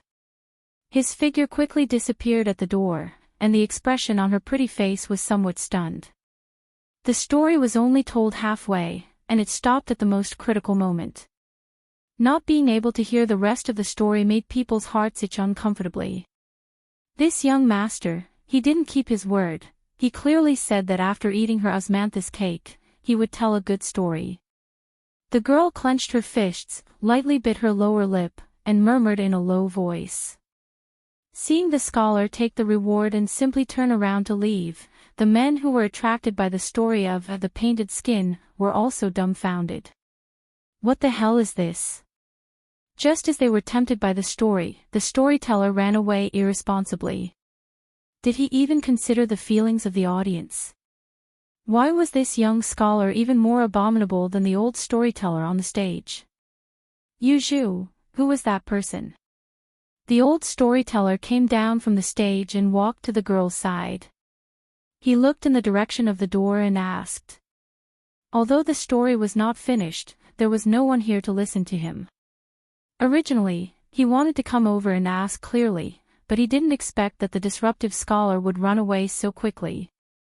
Before the girl had time to reply, the man who was frightened by her just now spoke first. Old man, don't tell the story you just told. Do you know how to tell the painted skin? Hurry up and tell us a part, and we will reward you.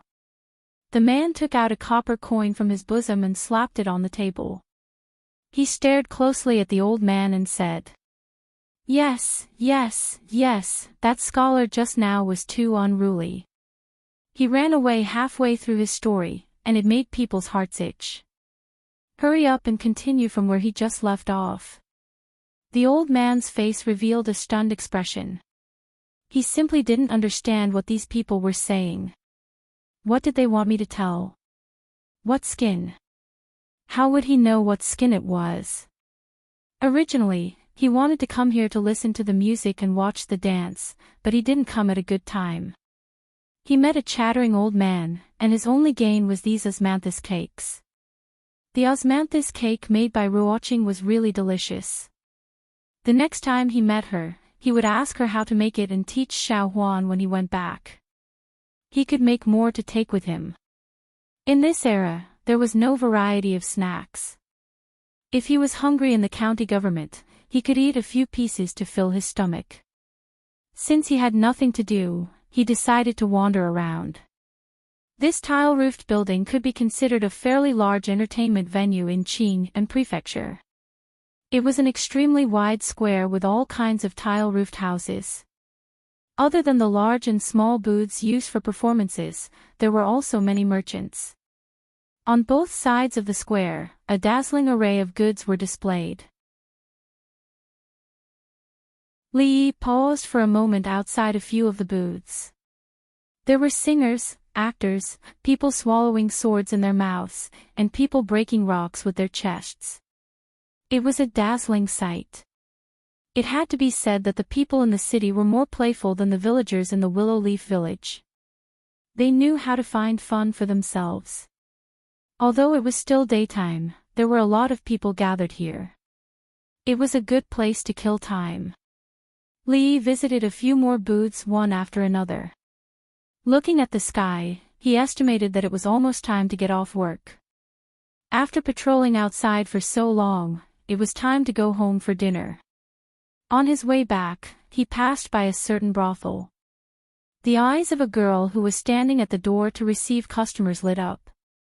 She hurriedly took a few steps forward and grabbed his arm. Child, come in and play.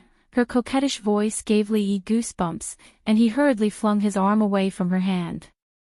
The brothel here was not as high-end as the Jade Courtyard. There were no prostitutes to accompany you to recite poems and songs, talk about life and ideals. The purpose of men coming here was very simple, which was to satisfy their physiological needs. Li Yi had endured for more than 20 years in his previous life. He had only experienced a few months in this world, so his physiological needs were not so strong. Moreover, in any case, he could not give up his first time here. The heavily made-up brothel girl saw that the handsome young man in front of her didn't seem to have that kind of intention. She wanted to give up, but she was unwilling. It was very difficult to meet such an outstanding customer here. She simply clenched her teeth and said, "Young master, come in with me. I won't take your money." Although she was a prostitute and was in the flesh business, she would still be a little annoyed when she had to face those old and ugly patrons every day. If she could have sex with such a young gentleman, she would be willing to pay for it. No charge. Li Yi was shocked because of this sentence. It turned out that what Li Xian said last time was not a lie. He could really go to a brothel without paying for it. However, the situation now was a little different. This girl with shining eyes did not give him such a big discount because of some poems or essays. Most likely, it was because he had the potential to be a gigolo. He struggled out of the girl's hand as if he was escaping. The girl seemed to be very disappointed. In the end, she even showed that she wanted to pay for it. After apologizing repeatedly, Li Yi hurriedly left. He secretly sighed in his heart. The young ladies in this world are really passionate and unrestrained. After leaving Hua City, he was not in the mood to stroll anymore.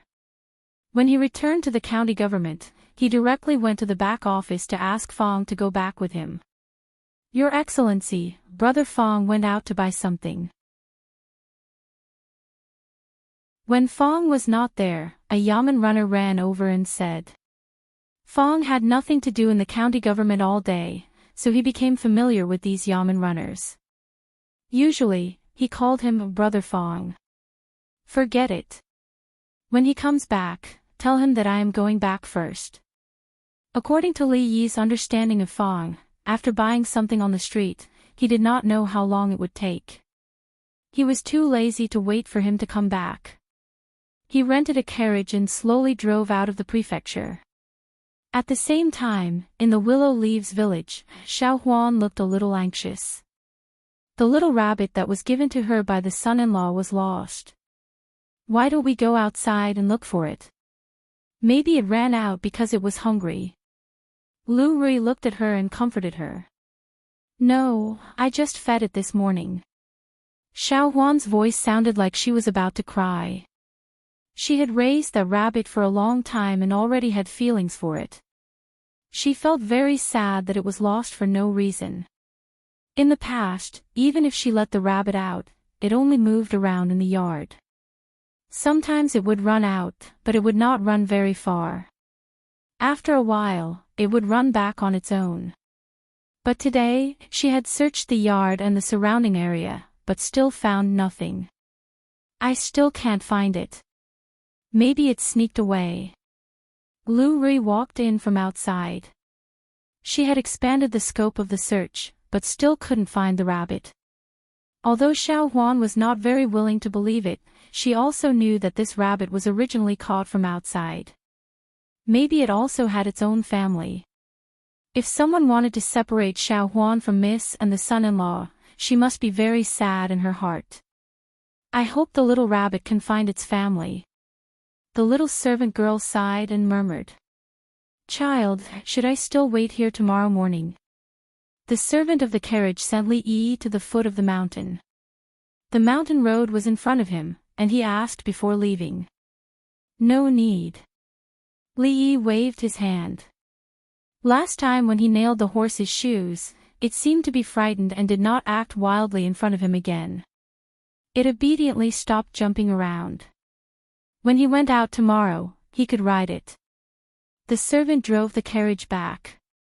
Li Yi walked alone on the mountain road, thinking that there was still a long way to go back to the stockade village. He had to realize his dream of buying a big house in the city as soon as possible. Willow Leaves Stockade used to be a mountain bandit village.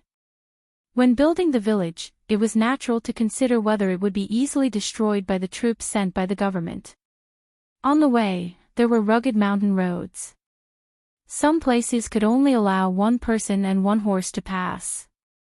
It was easy to defend and difficult to attack. As a mountain bandit village, its location was not bad. But as a village, it was extremely difficult to go out, hiding in the deep mountains. It was also reasonable that several generations of villagers were so poor.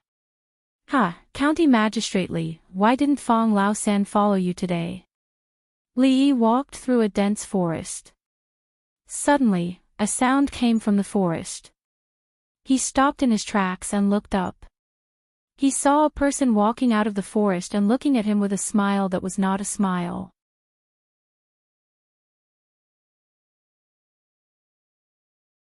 Chapter 197. Wooing. Li Yi frowned when he saw the young man walking out of the woods with his hands behind his back and blocking his way home.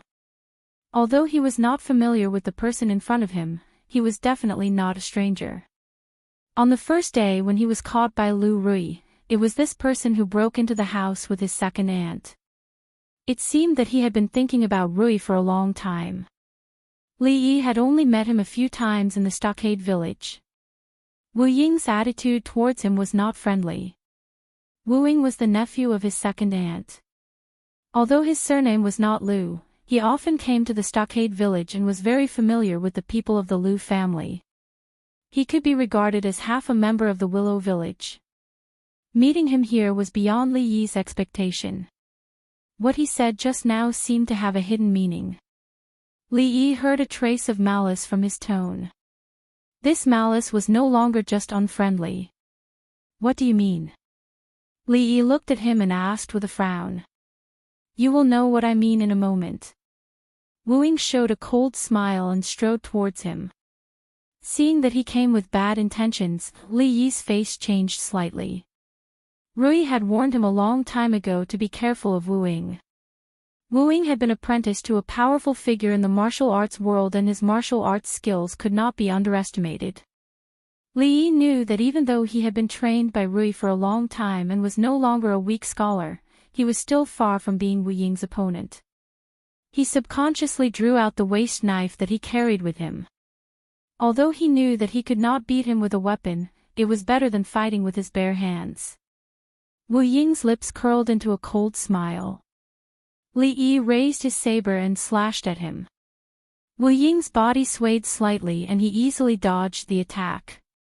In the next moment, his figure disappeared before Li Yi's eyes. Li Yi instinctively felt danger, but before he could react, he felt a sharp pain at the back of his neck and then he felt everything go black. Shit. The last thing he could think of was that he regretted leaving alone without Fong, Lord County Lieutenant. Pooh! Wu Ying snorted coldly. A look of disdain appeared on his face as he spat on the ground. He bent over and put Li Yi on his shoulder. He picked up the saber that had fallen to the ground, turned around and walked into the dense forest behind him, gradually disappearing on the small path. In the Willow Leaf village, the little maid was sitting in the yard, still sad about the lost rabbit. Unknowingly, the sky had darkened. When she raised her head, she could already see the moon. Xiao Huan looked at the direction of the door and muttered, "Why is son-in-law not back yet?" According to the usual situation, the son-in-law should have reached home more than 2 hours ago, right? Could it be that there was a delay in the yamen? The little servant girl was distracted by this matter. At this time, Lu Rui walked out from the courtyard and asked in puzzlement, "Xiao Huan, is son-in-law not back yet?" "No." The servant girl shook her head, stood up and said, "I'll go ask Uncle Fong." Son-in-law had always been with Uncle Fong. If Uncle Fong did not come back, it should be that son-in-law was busy with something. In the past, he would occasionally sleep in the shop and not come back. Now, the little servant girl would not let her imagination run wild like before. Lu Rui nodded and watched Xiao Huan walk out of the house. She did not think much. Xiao Huan went out for a while and came back with Fong. "What, son-in-law is not back yet?" Fong looked at his sister Rui with a face full of puzzlement. The mutton at home was gone. Before he came back today, he went to the butcher's shop to buy some mutton for dinner. He left for at most an hour. When he returned to the yamen, the bailiff told him that son-in-law had already gone back. Fong had to go back to the stockade by himself. After returning, he did not come back to take a look. Just now, the stove at home had been set up and the charcoal was burning brightly. Fong was about to sharpen his chopsticks to eat the mutton when Xiao Huan came to ask about son-in-law. When he heard that son-in-law had not returned, Fong put down his chopsticks and hurried over. Could he be at Rui workshop? Lu Rui looked at him and asked. This was also a possibility. If he did not return to the stockade, he would most likely be sleeping at Rui workshop. Fong shook his head and said firmly, "That's impossible. I came back with the girls in the shop. Son-in-law did not go to the shop today." The worker at the cart shop also said that he saw son-in-law go up the mountain with his own eyes. "How about I go to Uncle Han's place? Son-in-law often goes to Uncle Han's house recently." When the young maidservant spoke again, her pretty face was already filled with anxiety. "I'll go." Hearing this, Fong turned and went out of the courtyard. Eldest Miss had asked him to protect son-in-law. Now that there was no news of son-in-law, Fong was also extremely anxious. If something happened to son-in-law, not only would he be ashamed to see eldest Miss, but Fong would also feel guilty. Moreover, son-in-law's disappearance this time was completely different from the last time. Last time, when son-in-law disappeared, Fong blamed himself, but it was not that serious. After all, if son-in-law ran away on his own, it was just that he did not keep an eye on him. But this time, son-in-law's disappearance was definitely not a possibility. Son-in-law has not been here for a few days. What's wrong? Son-in-law has disappeared. Uncle Han asked in confusion when he saw Fong's anxious face. Hearing this, Fong's body trembled, and the expression on his face became even more anxious. After gritting his teeth, he knocked on the door of another house. "What, son-in-law? I don't see him." "How could son-in-law be here? I don't see him. What happened to son-in-law?" After knocking on almost all the doors in the stockade, hearing these people's answers, Fong's face gradually turned pale. At the same time, in a shack in a remote mountain forest, the eyelashes of a young man lying in the corner trembled slightly. His neck hurts. This was his first feeling. In the past, he had only seen it in movies. Those experts only needed to chop the back of a person's head, and the person would immediately faint. This time, he had experienced it for himself. So he could really faint. Apart from the pain in his neck, he also felt a little dizzy. He raised his head and began to look around. This was a semi-enclosed space, probably similar to a shack. It was built with some simple wood. There was nothing in the shack, and the outside was covered with hay. It was extremely simple. At the moment, he was in a corner of the shack. His limbs could move freely, and he was not tied up with a rope. The waist knife was casually thrown beside him. It seemed that Wu Ying was quite confident in him. But thinking about it, through the small confrontation just now, Li Yi understood the difference between the two of them. Although he did not have a clear understanding of how powerful Wu Ying's martial arts were, there was one thing that was unquestionable. Even if he had a knife, he would only be killed in a second. Now was not the time to think about how powerful Wu Ying's martial arts were. Thinking of a way to escape was the most important thing. Usually, the bad guys that he met would at least be reasonable. Encountering this kind of guy who would fight at the slightest disagreement, Li Yi was also very helpless. Other than a little pain in the back of his neck and some discomfort in his abdomen, the other parts of his body did not feel any discomfort. He tried to stand up from the ground. At this moment, a figure walked in from the outside. "You woke up so quickly. Faster than I thought." Wu Ying looked at him coldly and said mockingly. "Tell me, what do you want?"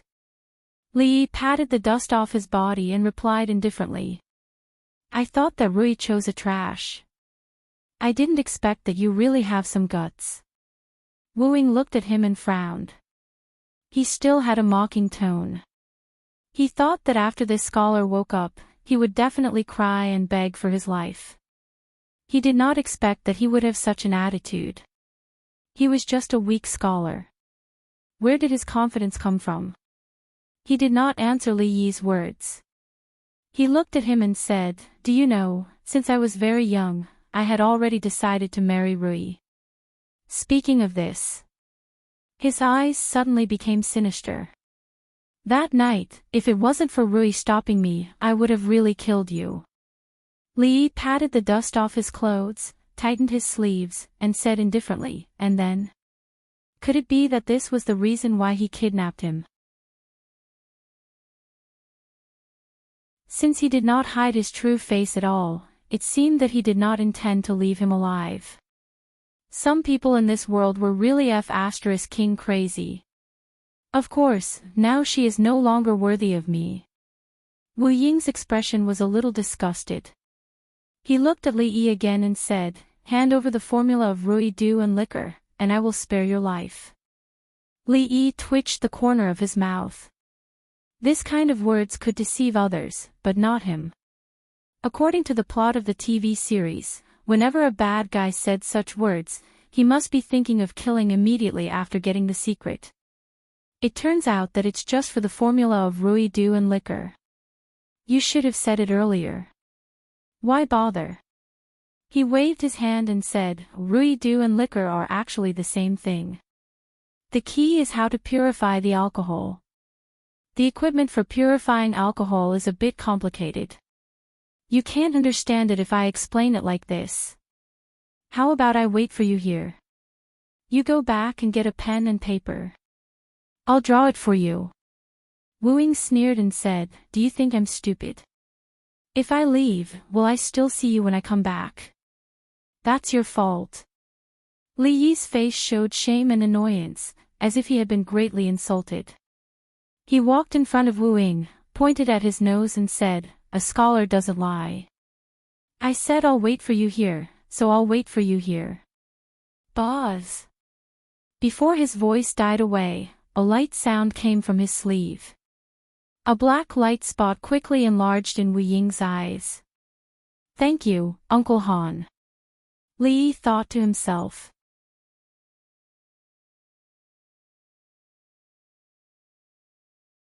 Chapter 198. It's all my fault. If I hadn't been greedy and went to buy meat, the son-in-law wouldn't have met with an accident. Fong grabbed his hair, his eyes bloodshot as he spoke with extreme self-blame. Now is not the time to talk about this. The most important thing is to find the son-in-law.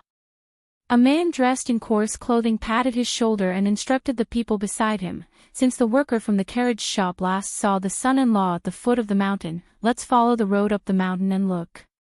Something might have really happened. Perhaps we'll meet the son-in-law halfway. Brother Su is right. Another man hurriedly added, perhaps the son-in-law suddenly remembered that there was something he had to do when he went up the mountain and returned to the prefectural city. How about this, you guys look along the road first. While the city gates are not closed, I'll go to Rui Square and the county yamen to take a look.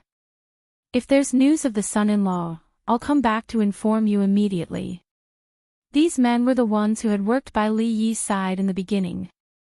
From Fong's anxious expression and words, they could guess what had happened. At this moment, 3 to 5 people discussed for a moment and hurriedly left the stockade village. They followed the mountain road and looked all the way down. Fong's eyes became even more bloodshot. After looking back at a certain courtyard, he rushed down the mountain. Second Miss will definitely find the son-in-law. Night had completely fallen. A figure stood at the doorway and looked down the mountain as she murmured. She didn't hear the second Miss's reply. When she turned her head again, a fine horse rushed out of the courtyard and crossed the threshold. Under the bright moonlight, the figure of the woman on the horse quickly disappeared from her sight. A scholar doesn't lie. I said I'll wait for you here, so I'll wait for you here. Wu Ying watched as the scholar walked in front of him, pointed at his nose, and said such words. A mocking expression appeared on his face.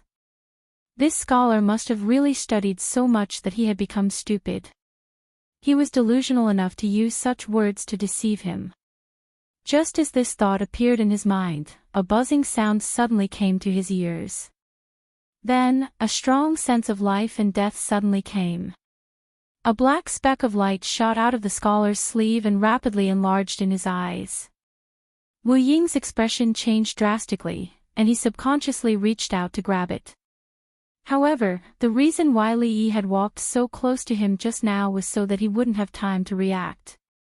The last thing Wu Ying saw was an expanse of blood red. "Ah!" A shrill voice suddenly came out from the shack. Wu Ying held the arrow in his eye with one of his hands. His facial features were all twisted together, and the expression on his face was hideous and terrifying. The improved sleeve crossbow made by Uncle Han couldn't be fired consecutively, and Li Yi didn't think he could finish off Wu Ying in one go. After hearing the sound of the crossbow, he lifted the waist knife under his feet into his hand and stabbed forward. Puff! It was the sound of a sharp weapon cutting through flesh. Wu Ying held the hidden dart in his eye with one hand and tightly gripped the blade with the other. Blood dripped down. Li Yi's blade was finally blocked by him. "You deserve to die." He suddenly raised his hand. Li Yi's hand shook, and the waist knife in his hand flew out. Wu Ying hit his abdomen with a backhand palm. Li Yi only felt like being hit by a fierce beast. He spat out blood from his mouth and hit the wood of the shack. The pain in his abdomen was unbearable, as if his internal organs were displaced. After hitting Li Yi with one palm, Wu Ying had already rushed over again in the next moment. "Watch the arrow." Li Yi suddenly raised his sleeve. The previous arrow was still stuck in Wu Ying's eye. Seeing this, his expression changed. His whole body flipped in the air strangely and fell heavily to the side, dodging. He didn't hear the sound of the bowstring. Li Yi's forehead was full of cold sweat. He covered his abdomen, leaned against the shack, and sat up with difficulty. He waved his hand at Wu Ying and said, "Don't be nervous, I'm just kidding you." "You're kidding me." The expression on Wu Ying's face became more ferocious. He picked up the long knife beside him and walked step by step towards Li Yi. "Don't worry, I won't let you die so easily."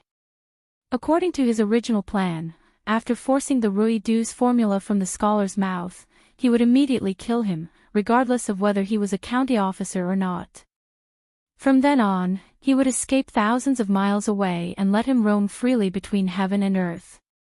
Not only would he get his revenge, but with the Rui Du's formula, no matter where he went, he would not be short of money.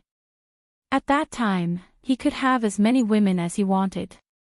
Why would he still think about Lu Rui? However, he didn't expect that the other party was just a weak scholar who could kill him with one hand. Naturally, he let down his guard, and then he failed miserably. Who would have thought that this scholar could shoot arrows from his sleeve? If he didn't look down on him and checked carefully, he wouldn't have ended up like this. It was too late to say all this now. The sharp pain had caused his consciousness to become a little fuzzy. That I might not be able to stay. No matter how regretful he was at this time, it would be of no use. Once he had forced the formula out of him, he would definitely try thousands of punishments on him to take revenge for this arrow. After taking 2 steps, Wu Ying's legs suddenly went soft and he knelt on the ground. "It's finally working." Li Yi wiped the sweat off his forehead and let out a long sigh of relief. At this time, Wu Ying's hand no longer had the strength to hold the knife, and his body fell straight down. "You." Wave after wave of strong tiredness hit his mind. Relying on a tenacious willpower, he spoke with difficulty. "I put poison on the arrow." Li Yi slowly moved to his side, picked up the waist knife beside him, and placed it on his neck. "Brother Wu, goodbye." Wu Ying held the knife handle and wiped it gently. His remaining eyes suddenly opened wide. "Don't worry, I will burn the formula of Rui Du for you when I get back. I hope there are no transmigrators in the hell of this world." After saying this, Li Yi seemed to have exhausted all the strength in his body, and his whole body went limp next to Wu Ying. Thanks to Uncle Han's craftsmanship, thanks to the powerful knockout drug used by Dainyu and his wife, and thanks to the formula of the floral water, Wu Ying didn't use the knife at the beginning. There was a tingling sensation on his thigh. When he reached out to touch it, it was sticky. He was afraid that it was stung by a branch just now. There was also a big hole in his clothes. He sat up with his hands, tore off a strip of cloth, and made a simple bandage. Only then did he turn to look at Wu Ying. This guy was simply a psychopath. On the first day after transmigrating, he was taken back to the village. Was this his fault? Just for such a small matter, did he have to risk his life? Damn it, did he still care about the law? Even martial arts masters would die if their necks were slit. A dead martial arts master, even if he didn't care about the law, would not be so terrifying. However, it would be disgusting. One of Wu Ying's eyes was pierced by a sleeve arrow, and it was already soaked in blood. The other eye was wide open, as if it was about to burst out of its socket. His throat was cut, and blood flowed on the ground, vomit. As a person of two lives, it was the first time that Li Yi saw such a scene. In particular, all of this was done by him. When his life was hanging by a thread just now, he didn't feel anything, but now he couldn't bear it. Li Yi turned his head and retched on the spot. At this time, under the cold moonlight, on the path leading to the shack, a few strong figures were approaching.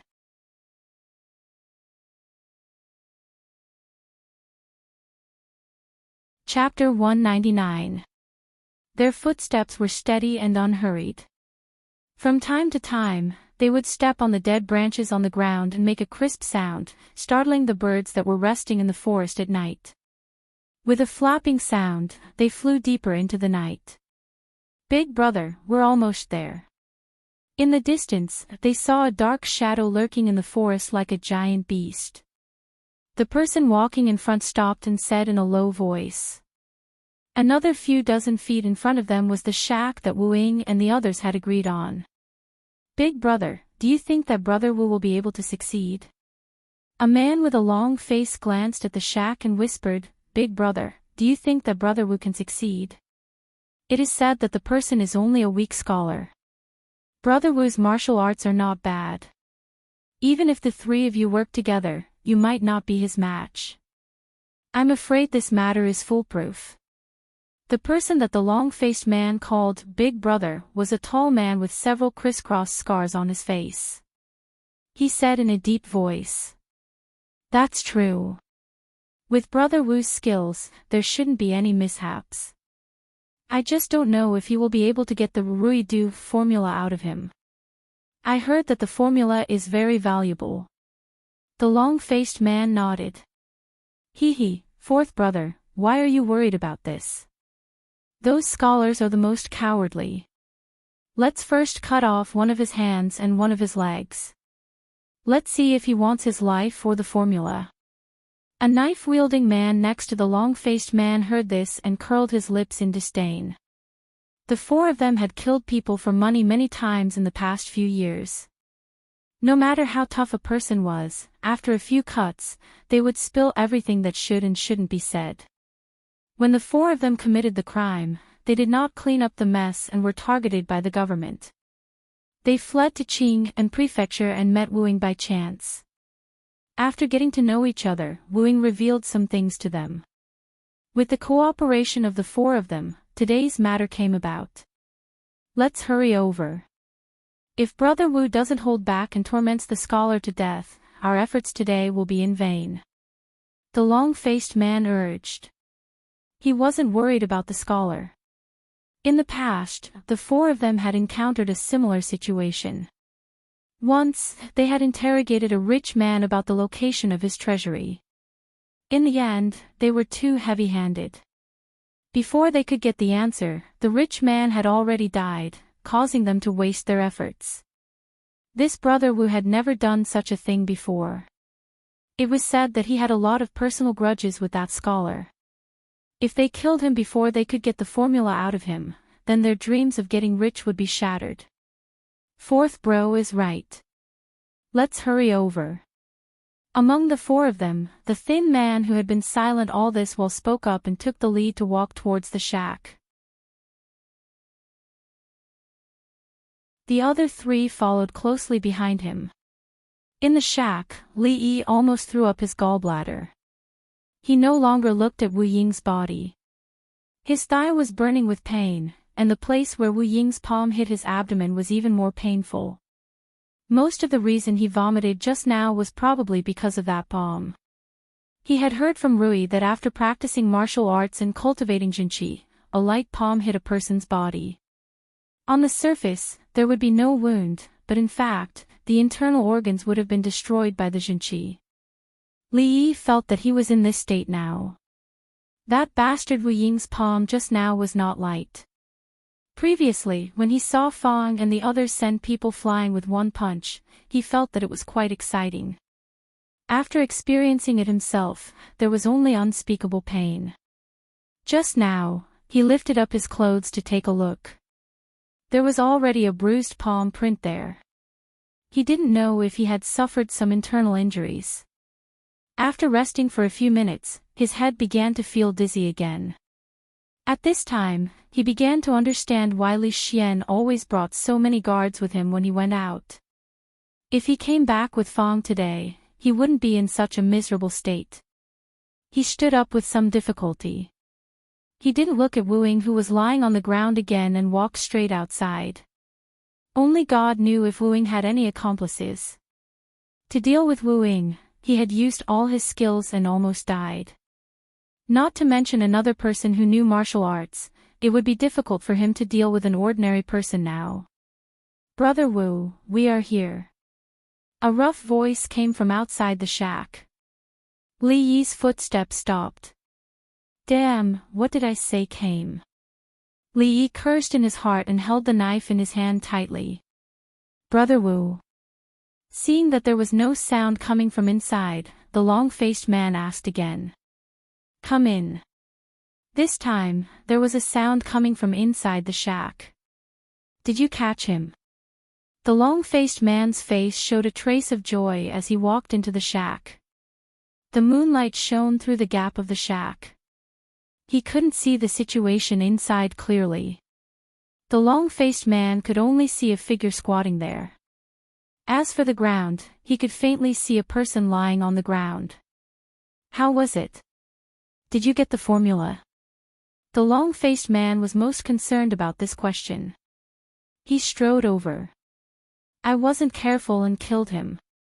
The next words of Brother Wu caused the big man's expression to change. What? What he worried about had really happened. The scar-faced man quickly walked over.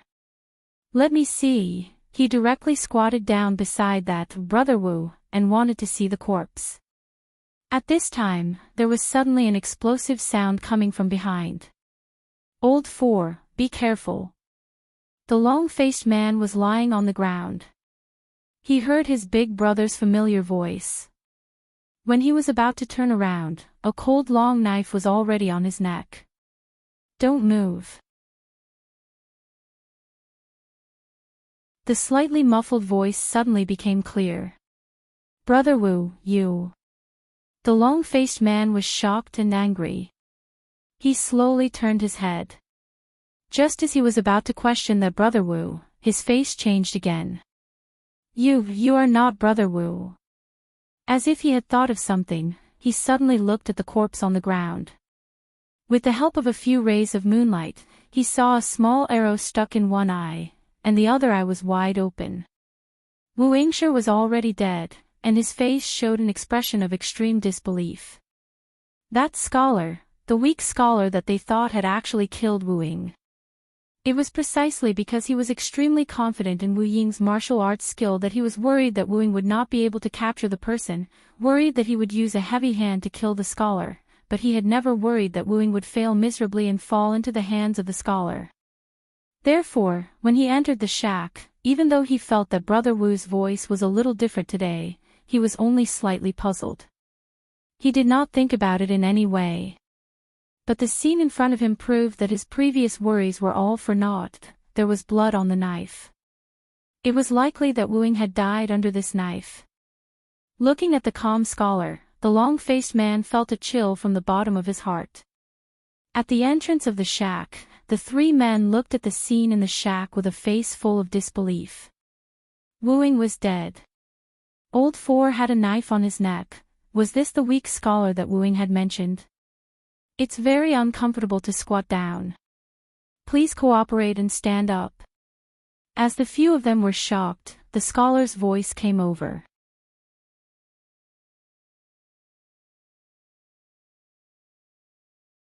Chapter 200. Gulp. The long-faced man's throat moved, and a thin layer of sweat appeared on his forehead. The ice-cold long saber was placed on his neck, and with just a little bit of force, a very fine line of blood seeped out. He didn't dare to delay, and slowly stood up. Don't be rash. Let's talk. The long-faced man's voice trembled as he hurriedly said. Wu-Ying's neck had clearly been cut by someone. He didn't want to be lying on the ground in the same position as him in a moment's time. After all, he and Wu-Ying didn't have much of a friendship. They were only using each other out of mutual benefit. He didn't want to avenge him and didn't want to die with him. He only hoped that the scholar wouldn't be rash. At the entrance of the shack, the three of them looked at each other and slowly moved inside. The three of you, get out. The scholar had already stood up. The long knife was still pressed against the fourth disciple's neck as he looked at the three of them. The three of them had no choice. After a pause in their steps, they slowly retreated. The fourth disciple was still in the scholar's hands. If they acted rashly and angered him, the scholar's hand would shake and the fourth disciple's head would be gone. They could only follow his wishes and temporarily retreat. The scholar seemed to have suffered serious injuries and probably wouldn't last much longer. At this moment, the three of them were shocked and depressed. When Wu-Ying had first told them about this scholar, his tone had been nonchalant and extremely disdainful. He had taken on everything by himself. As long as the four of them came here at night and forced the formula out of the scholar's mouth, they would immediately form a group and escape from Qing and Fu. If they encountered soldiers, the five of them working together would have a higher chance of escaping. Unexpectedly, they had come according to the agreement, but Wu-Ying had kicked the bucket. He would never be able to fulfill the agreement and had died at the hands of the weak scholar he had spoken of. He had even dragged the fourth disciple down. Thinking of Wu-Ying's description of the scholar, the three of them cursed in their hearts at the same time. Maldif **Ker, was this really a scholar who didn't even have the strength to truss a chicken? After dealing with Wu-Ying, he was still able to calmly pretend to be him and hold the knife against the fourth disciple's neck. Who was the fugitive here? At this moment, the fugitive in their hearts was holding a long saber, his face extremely pale. A deep sense of exhaustion entered his mind, and Li Yi bit the tip of his tongue, instantly becoming more clear-headed. 4 people. Including the horse-faced man who was temporarily held hostage by him, there were a total of 4 people on the other side. In a one-on-one fight, he was definitely not a match for any of them. If he hadn't used the cover of the night and pretended to be Wu-Ying to deceive this man, he would have fallen into the tiger's mouth right after escaping from the wolf's claws. Why did he always meet such a bastard? What happened to the protagonist's halo? The current situation was actually not optimistic. Although he had used this man to temporarily restrain these people, he still could not escape. He did not have the physical strength to hold the knife against the man's neck while walking back. Thinking of this, he suddenly felt a chill under his feet. He looked down and saw that his left foot was only wearing a sock. He did not know when he had lost one of his shoes, but he did not notice it earlier. He sighed softly. Even though the situation was not optimistic, he still could not give up. He bit the tip of his tongue again to wake himself up a little. Now, there was no need to rush to leave. He needed to recover some of his physical strength first so that he would have the strength to negotiate with these people later. Otherwise, when his body could not take it anymore, he would inevitably have to face another tragedy. Although the formula of the Ruidu was important, it was more important to stay alive. Big brother, is that scholar really going to slit the fourth disciple's neck? Outside the shack, the tall man holding the knife looked at the scar-faced man and asked worriedly. No, that scholar is a smart person. He would not understand that if he killed the fourth disciple, he would not be able to escape. Before the scar-faced man could speak, the thin man spoke first. That's right. The scar-faced man said in a deep voice, if he wants to live, he will not touch the fourth disciple. Although I do not know how he killed Brother Wu, he seems to have suffered quite a serious injury. With the fourth disciple's intelligence, nothing serious will happen to him. We can just wait here. I think it will not be long before he comes out on his own. Before the scar-faced man could finish his words, the expressions of the three changed at the same time and they looked in the direction from which they came. Under the moonlight, a faintly discernible shadow was rapidly approaching. Who is it? The three of them turned at almost the same time. The shadow's speed was extremely fast. In the time of 2 breaths, the three of them saw a fine horse galloping in their direction and a young woman on the horse. The woman held a small piece of cloth in her hand. She flew down from the horse and looked ahead coldly. In the middle of the night, in the wilderness, there was actually such a woman. The three of them were extremely surprised. Hee, big brother, second brother, could it be that the heavens know that we brothers are lonely at night and have specially sent us a beauty to relieve our boredom? The man holding the knife was stunned for a moment. Using the moonlight, he saw the woman's face clearly.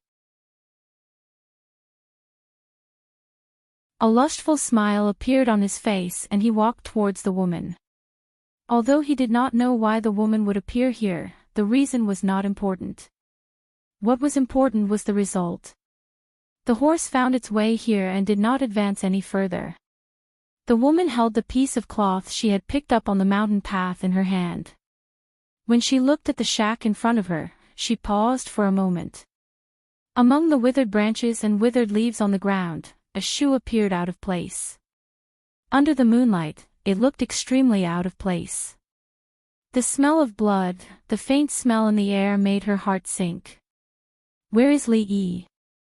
She raised her head and looked at the man who was walking towards her and asked coldly. Li Yi.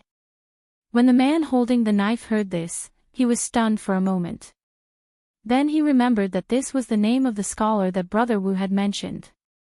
So this woman had come to find the scholar. What a coincidence. If he could capture her, the scholar would no longer be a threat to the fourth brother. Moreover, this woman looked.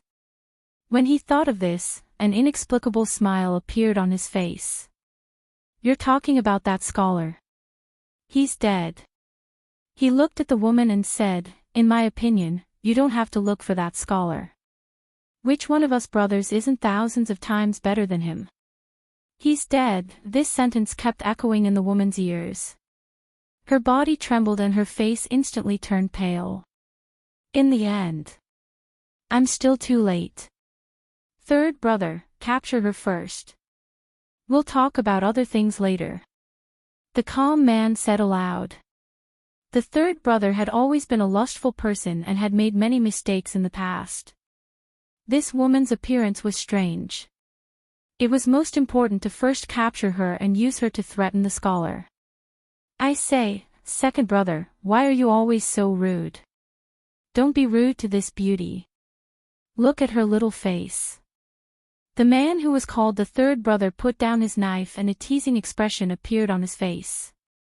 He reached out to touch the woman's pretty face. He's dead. Why are you still alive? At this moment, a cold and emotionless voice suddenly rang in his ear. The man was stunned. In the next moment, a white light flashed in front of him. His eyes suddenly widened and he covered his throat with both hands. He struggled to breathe, but it was all in vain. Blood flowed out from the gaps between his hands and his body fell straight to the ground with a dull thud.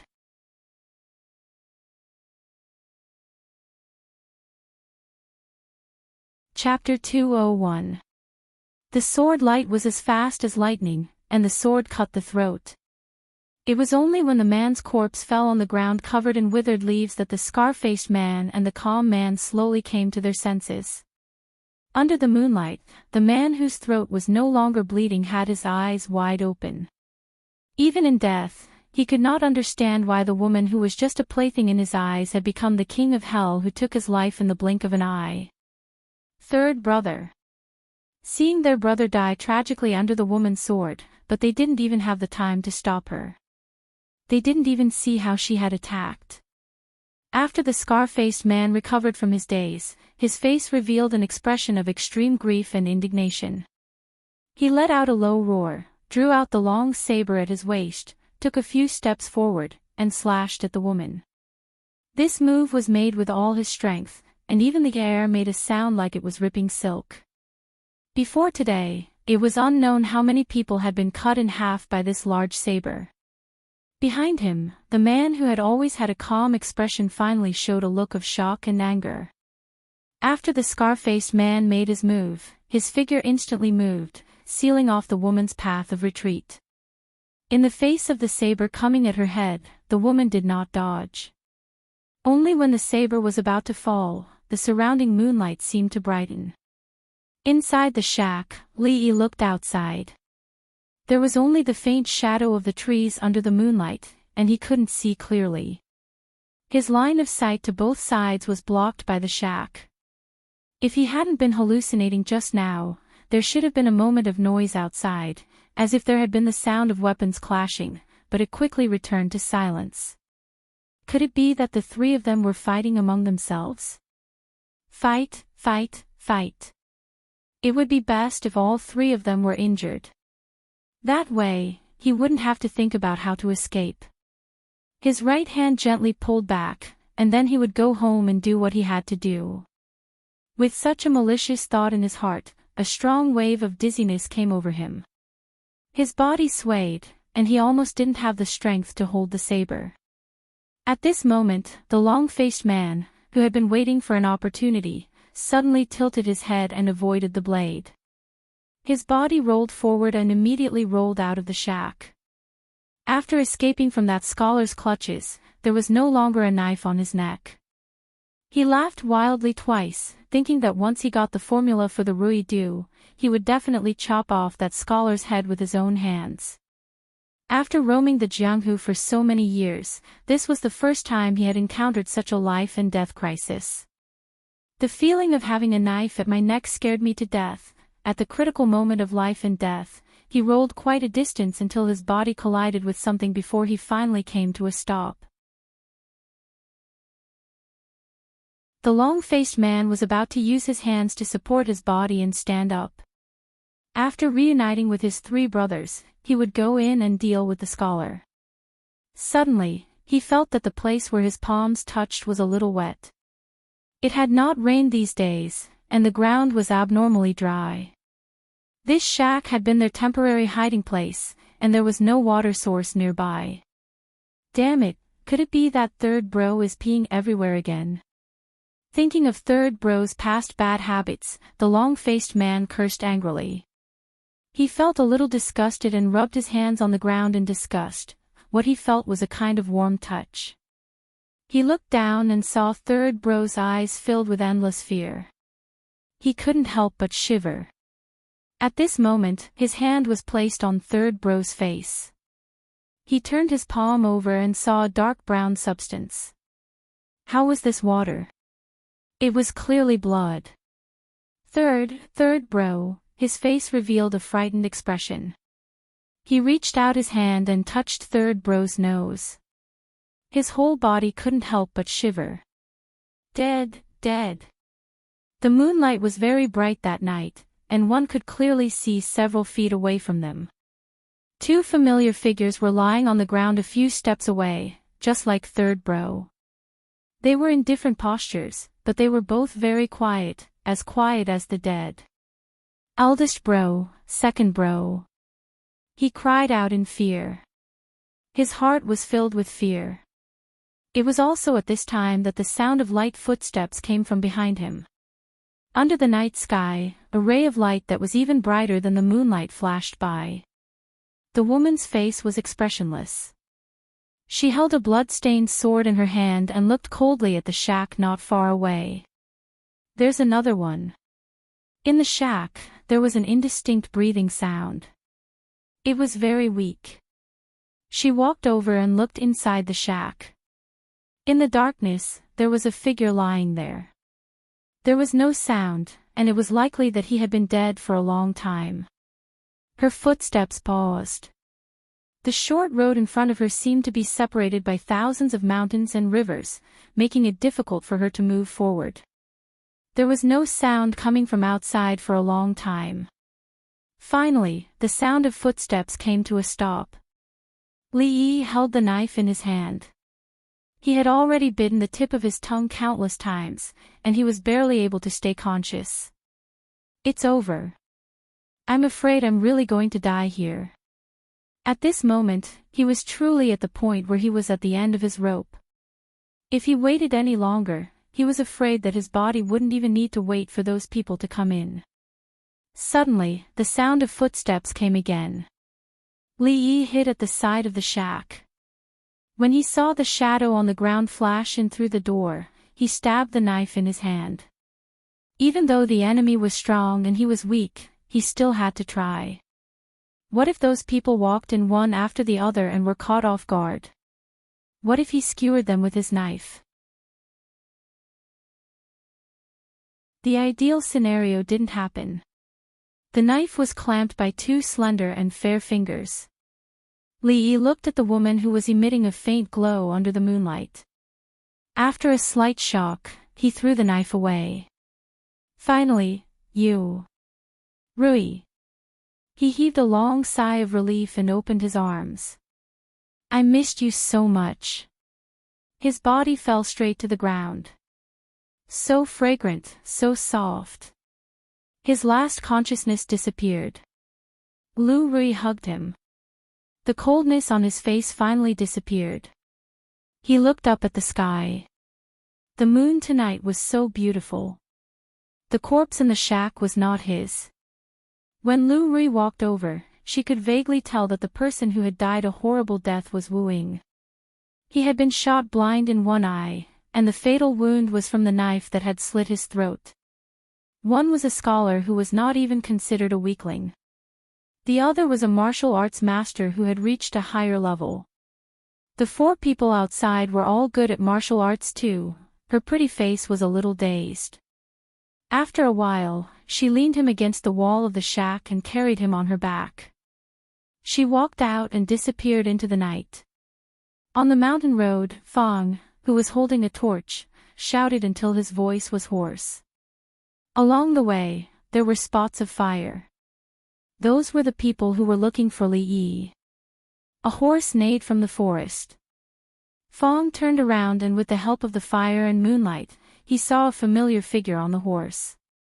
Second young mistress. He ran over in big steps. When he saw the person on Lu Rui's back, his body trembled. His face was wild with joy. He said suddenly, "Young master has been found." Lu Rui nodded. "Send someone back to inform them. We'll return to the prefecture immediately." "Yes." Fang nodded vigorously. The big stone in his heart was finally lifted. He ran toward the fire in front of him.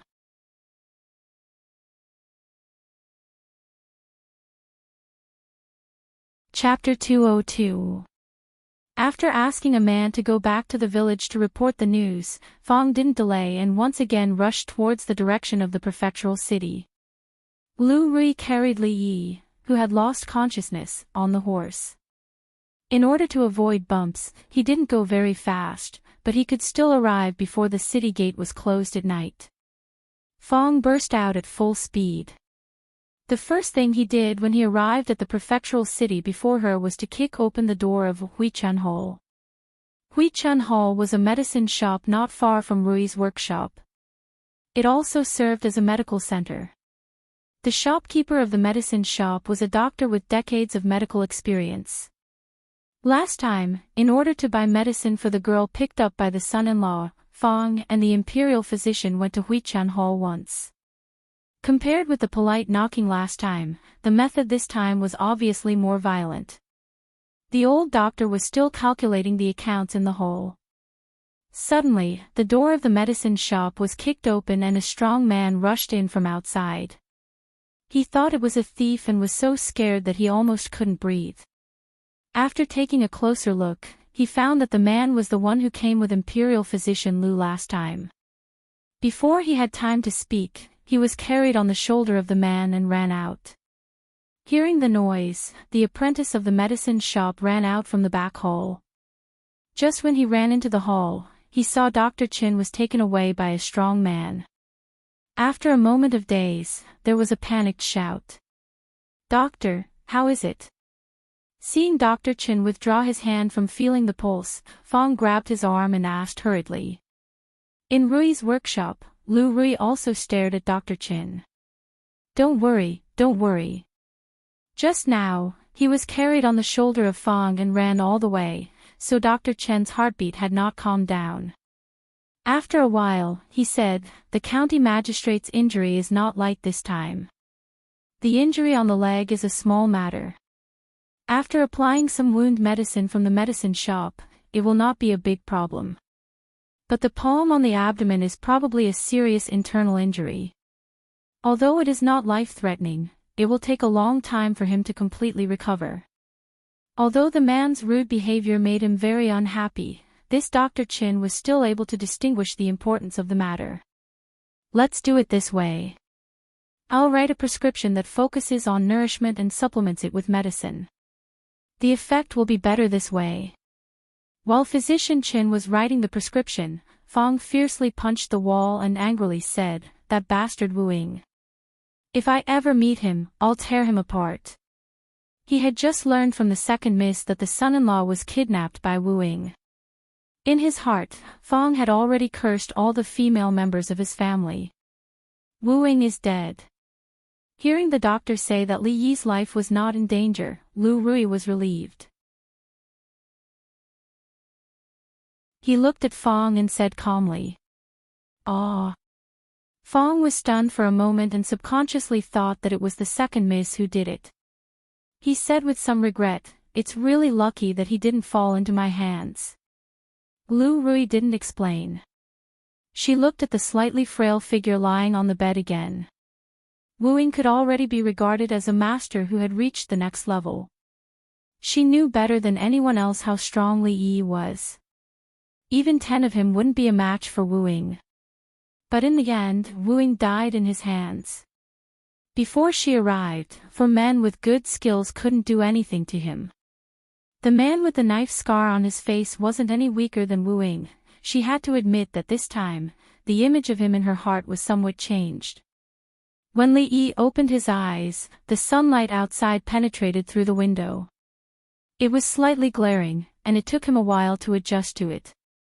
It was a very familiar bed, a very familiar room, and the Hello Kitty hanging on the wall was still smiling at him. Everything indicated that he should be in Rui's workshop now. In that case, the moment when he was at the brink of despair last night, the faint radiance of the moon goddess that he saw was not an illusion. Thank the moon goddess, thank Rui. It's good to be alive. From the angle of the sunlight, it should be late now. He had changed into a clean set of clothes and the wound on his leg was bandaged again. Although his body was still very weak, the dizziness from yesterday was gone. He tried to support his body and sat up. There was a clang sound at the door. The copper basin in Xiao Huan's hand fell to the ground. After being stunned for a moment, she immediately screamed and ran out. "Son-in-law is awake." Li Yi could hear her voice from inside the room. The result of the scream was that not long after, the room that had only been him a moment ago was immediately filled with many figures. Hee, everyone is here. The expression on Li Yi's face was a little awkward. Seeing that Li Yi had woken up, Fong and the others were finally relieved. After saying a few words, they all left the room. For a moment, only Li Yi and his family were left in the room. Lu Rui helped him to sit up from the bed and said, "I have already asked Uncle Fong to pass the message to the yamen." My husband, just stay here and recuperate. You don't have to worry about other things anymore. I have just stewed chicken soup. Have some, my husband. Dr. Chen said that nourishment was the most important thing for his injury. Lu Rui picked up a bowl from the side and put a spoon to his mouth. Let me do it myself. Li Yi hurriedly reached out to take the spoon. After growing up, he ate everything by himself and had never been fed by anyone. This kind of life was too corrupt. He could not guarantee that he could resist the temptation of the evil feudal society after becoming a pioneer. If he was not careful, he might fall into depravity. While drinking the soup, she asked about what happened last night, and Lu Rui also listened by the side. By the way, when we go back, I have to thank Uncle Han properly. Li Yi put down the spoon, and his face became slightly solemn. If it was not for Uncle Han who helped him make the sleeve crossbow according to the blueprint, he would not be lying here now, but lying in some remote wilderness. He was able to successfully kill Wu Ying because of the sleeve crossbow. Of course, there was also the powerful knockout drug that he got from Dainyu. His soul came from the 21st century. To be honest, it was very difficult for him to accept killing someone. But when it really happened, he could not care less about these things. If Wu Ying did not die, he would be the one who died. Lu Rui nodded. In this case, Uncle Han could be considered to have indirectly saved him, so naturally, she would not mistreat him. She was just cooking when she was called in by Xiao Huan. At this moment, seeing that Li Yi was in good condition, she told him to rest well and left the room. This time, I didn't embarrass you, did I? Li Yi turned to look at Lu Rui, and a smile appeared on his face. To a certain extent, he could be considered as Mississippi Lu's direct disciple. In the future, when he went out to travel in the martial world, he would not bring down her reputation when he talked about this matter, not really. Lu Rui glanced at him, and the ice on her pretty face melted.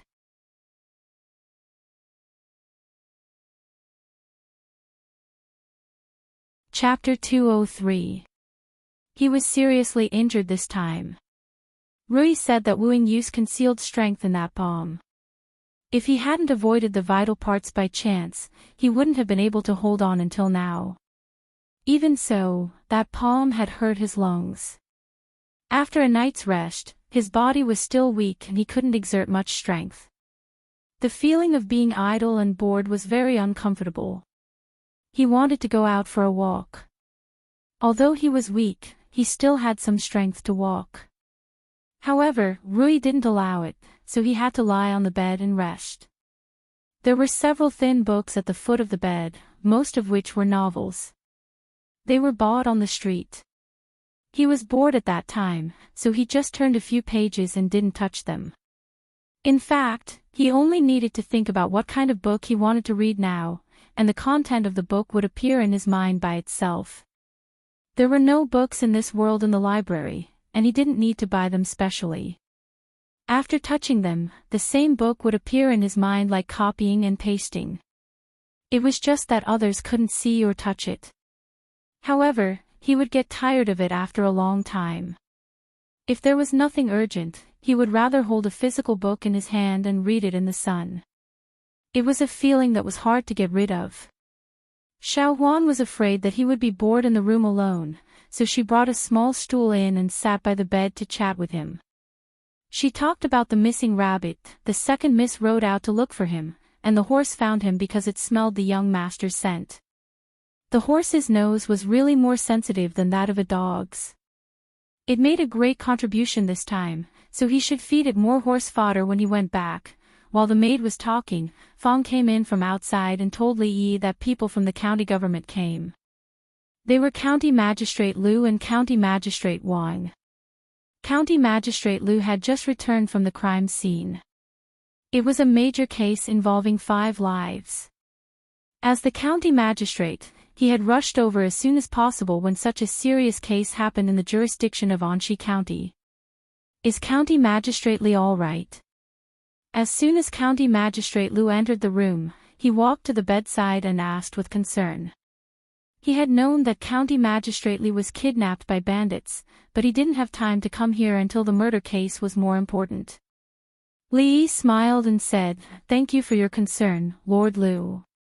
It's no big deal. I'll be fine after a period of rest. It's just that I'm afraid I'll have to delay my official duties during this period. County Magistrate Li, take a good rest and don't worry about official business. I will arrange all these." County Magistrate Lu waved his hand and said, "Thank you, Lord Lu."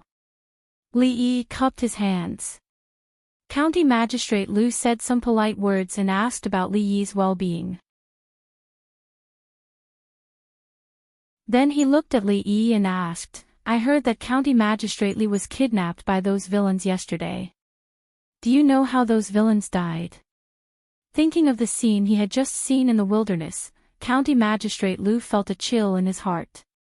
5 lives. They had already investigated 4 of them. They were bandits wanted by the neighboring prefectures, and they had a lot of cases on hand. Some time ago, they fled to Anxi County. County Magistrate Lu had just received the official document from the Ministry of Justice. He only hoped that those guys would leave as soon as possible and not commit any more major crimes under his jurisdiction. Then, as expected, a major crime happened. The difference was that this time, the bodies of the 4 vicious bandits were exposed in the wilderness, and they looked very frightened, as if they had encountered something terrible when they died. Looking at County Magistrate Lu, Li Yi said solemnly, "To be honest, after being knocked out by those villains yesterday, it was already late at night when I woke up in the wilderness. I thought I couldn't escape, but I don't know why those people all died suddenly. Maybe they had an internal strife and died together." County Magistrate Lu stared at him for a long time and said, "I'm afraid that's the only possibility. Those villains deserve to die. As long as County Magistrate Li is safe, it's fine." Although he said so, he didn't believe it at all. The 4 people were all killed with one blow, and there was no sign of struggle or resistance before they died. Or it could be said that the people who killed them didn't give them a chance to resist at all. It couldn't be caused by an internal strife. The dead man in the shack was blind in one eye, and his throat was slit. The blood-stained knife on the ground was County Magistrate Li's knife. When County Magistrate Lu looked at the smiling young man on the bed again, he suddenly felt a chill from the bottom of his heart. This case had come to an end, those villains deserved to die, and those who killed them not only didn't do anything wrong, but also made meritorious service. As for the man in the shack, he was a famous ruffian in Anxi County, who intended to murder an official of the imperial court, and also died in an internal strife. County Magistrate Li survived the disaster and escaped from the villains, which was a great fortune and misfortune. Good people lived long, and bad people died. This was the best ending. In this way, this case could be closed. County Magistrate Li is not feeling well, so I won't bother you anymore. Due to the need of the case, County Magistrate Lu asked some details about how he was kidnapped. As for other things, he kept silent, seeming to believe that those people were killed because of internal strife. Not long after that, he naturally said goodbye to Zhang Tai. "I'm not feeling well, so I won't see you off, Lord Lu." Seeing County Magistrate Lu and County Magistrate Wang walking out, Li Yi recalled the words revealed by County Magistrate Lu and County Magistrate Wang, and understood his attitude. Although he was a victim, it was a case involving 5 lives after all. If it was investigated further, it would be a little troublesome. This time, he owed County Magistrate Lu a favor. Thinking of what happened yesterday, he was still a little depressed. He didn't offend anyone, but he met Wu Ying, that pervert, and almost died again. If Rui didn't come yesterday, would he travel through time again? "Are you okay?" Lying on the bed in a depressed mood, a familiar voice came from the door. Li Yi glanced at Mingzu angrily. If he had been tied with more gauze, he would have become a dumpling. Did he look okay? Bring everything in. Mingsu turned around and said. Then, two people carried a box in. What's this? Li Yi looked up at him. It's the precious medicine in the palace. It's useless to put it aside. You can keep it. After the two people put down the box, they left. Mingsu walked in, followed by a white-haired old woman, who looked at Li Yi lying on the bed with her turbid eyes. What happened yesterday? Seeing that his face was a little pale, but it seemed that he was not seriously injured, Mingsu didn't worry anymore. She walked to the bedside and asked. Don't mention it. I met a lunatic. Li Yi didn't want to continue this topic. Lunatic, you mean wooing? Mingsu looked at him with a little curiosity. She looked at him and asked, how did you kill him? With her identity, it was only a matter of a word for her to investigate the identity of the dead in the shack. What she was curious about was that wooing was a little famous in Anxi County and had good martial arts. Excluding the possibility of a sneak attack, it was almost impossible for an ordinary person to blind his eyes from the front. Could it be that wooing deliberately got in front of him for him to shoot? Moreover, even if he was blind, he wouldn't be killed so easily by an ordinary person. But in the end, even though there were too many strange things, he was still killed in the end. Although we are close, I can still sue you for slander if you talk nonsense like this. Li Yi was shocked. He looked at her and said loudly.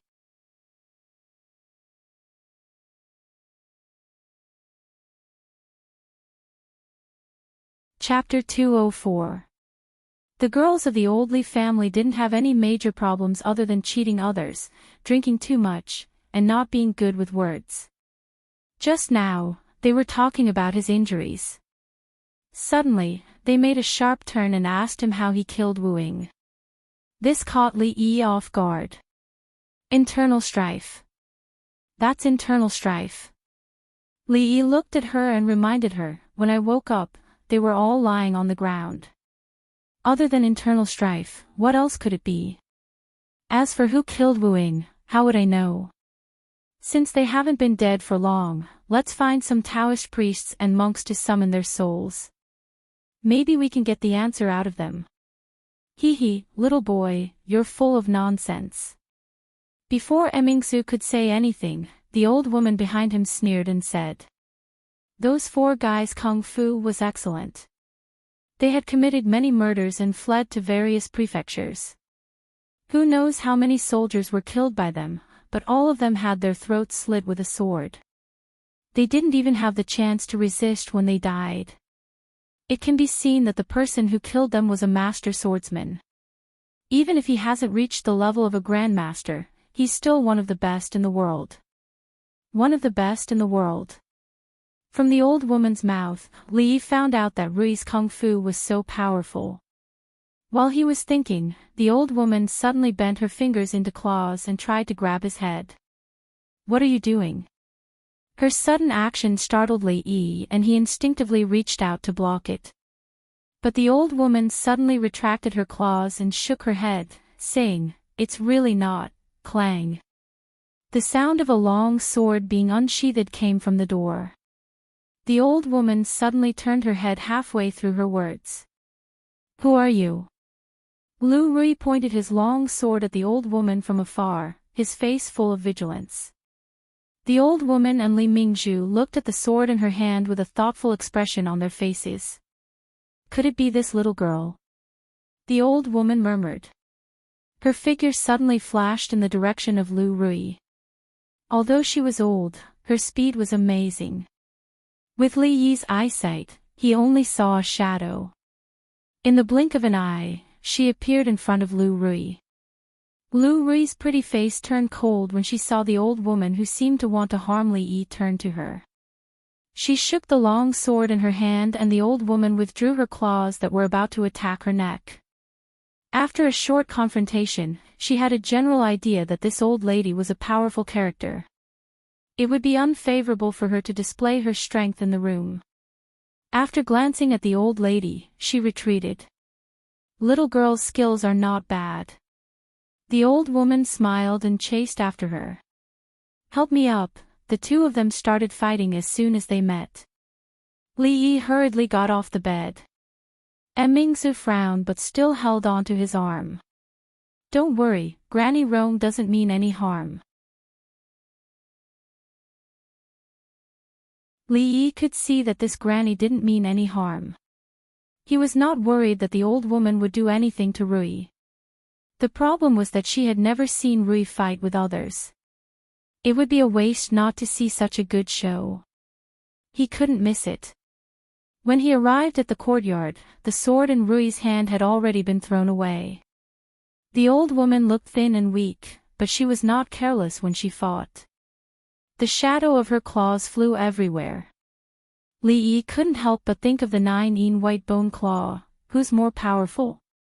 Li Yi didn't expect a white-haired old woman to be so powerful. He reckoned that even if he wasn't injured, he wouldn't be able to withstand her claws. Rui also didn't defeat the old woman in 2 or 3 moves as he had imagined. He didn't want her to know that there was always someone better than her. In the Yangtze River, the waves behind push the waves before, and the waves before die on the beach. I don't know. Mingsu casually replied to Li Yi as she looked at the woman in the courtyard, whose clothes were fluttering in the wind. She didn't seem to be at a disadvantage at all after fighting with Granny Rong for more than a dozen moves. For the first time, a look of surprise appeared on her pretty face. Although Granny Rong looked old, it would be a big mistake to measure her strength based on her appearance. How could the person who was sent from the palace to protect her be a simple person? As a princess, the resources that she enjoyed were unimaginable. She learned martial arts from a young age, and there were masters in the palace who personally taught her. When she encountered difficulties, there were masters who solved her problems. She practiced martial arts for 10 years to reach the realm she had today. This realm was achieved bit by relying on all kinds of unique conditions. But the strange woman in front of her, who was about the same age as her, actually had this kind of strength. She looked back at Li Yi. Birds of a feather flocked together. He and the people around him were really freaks.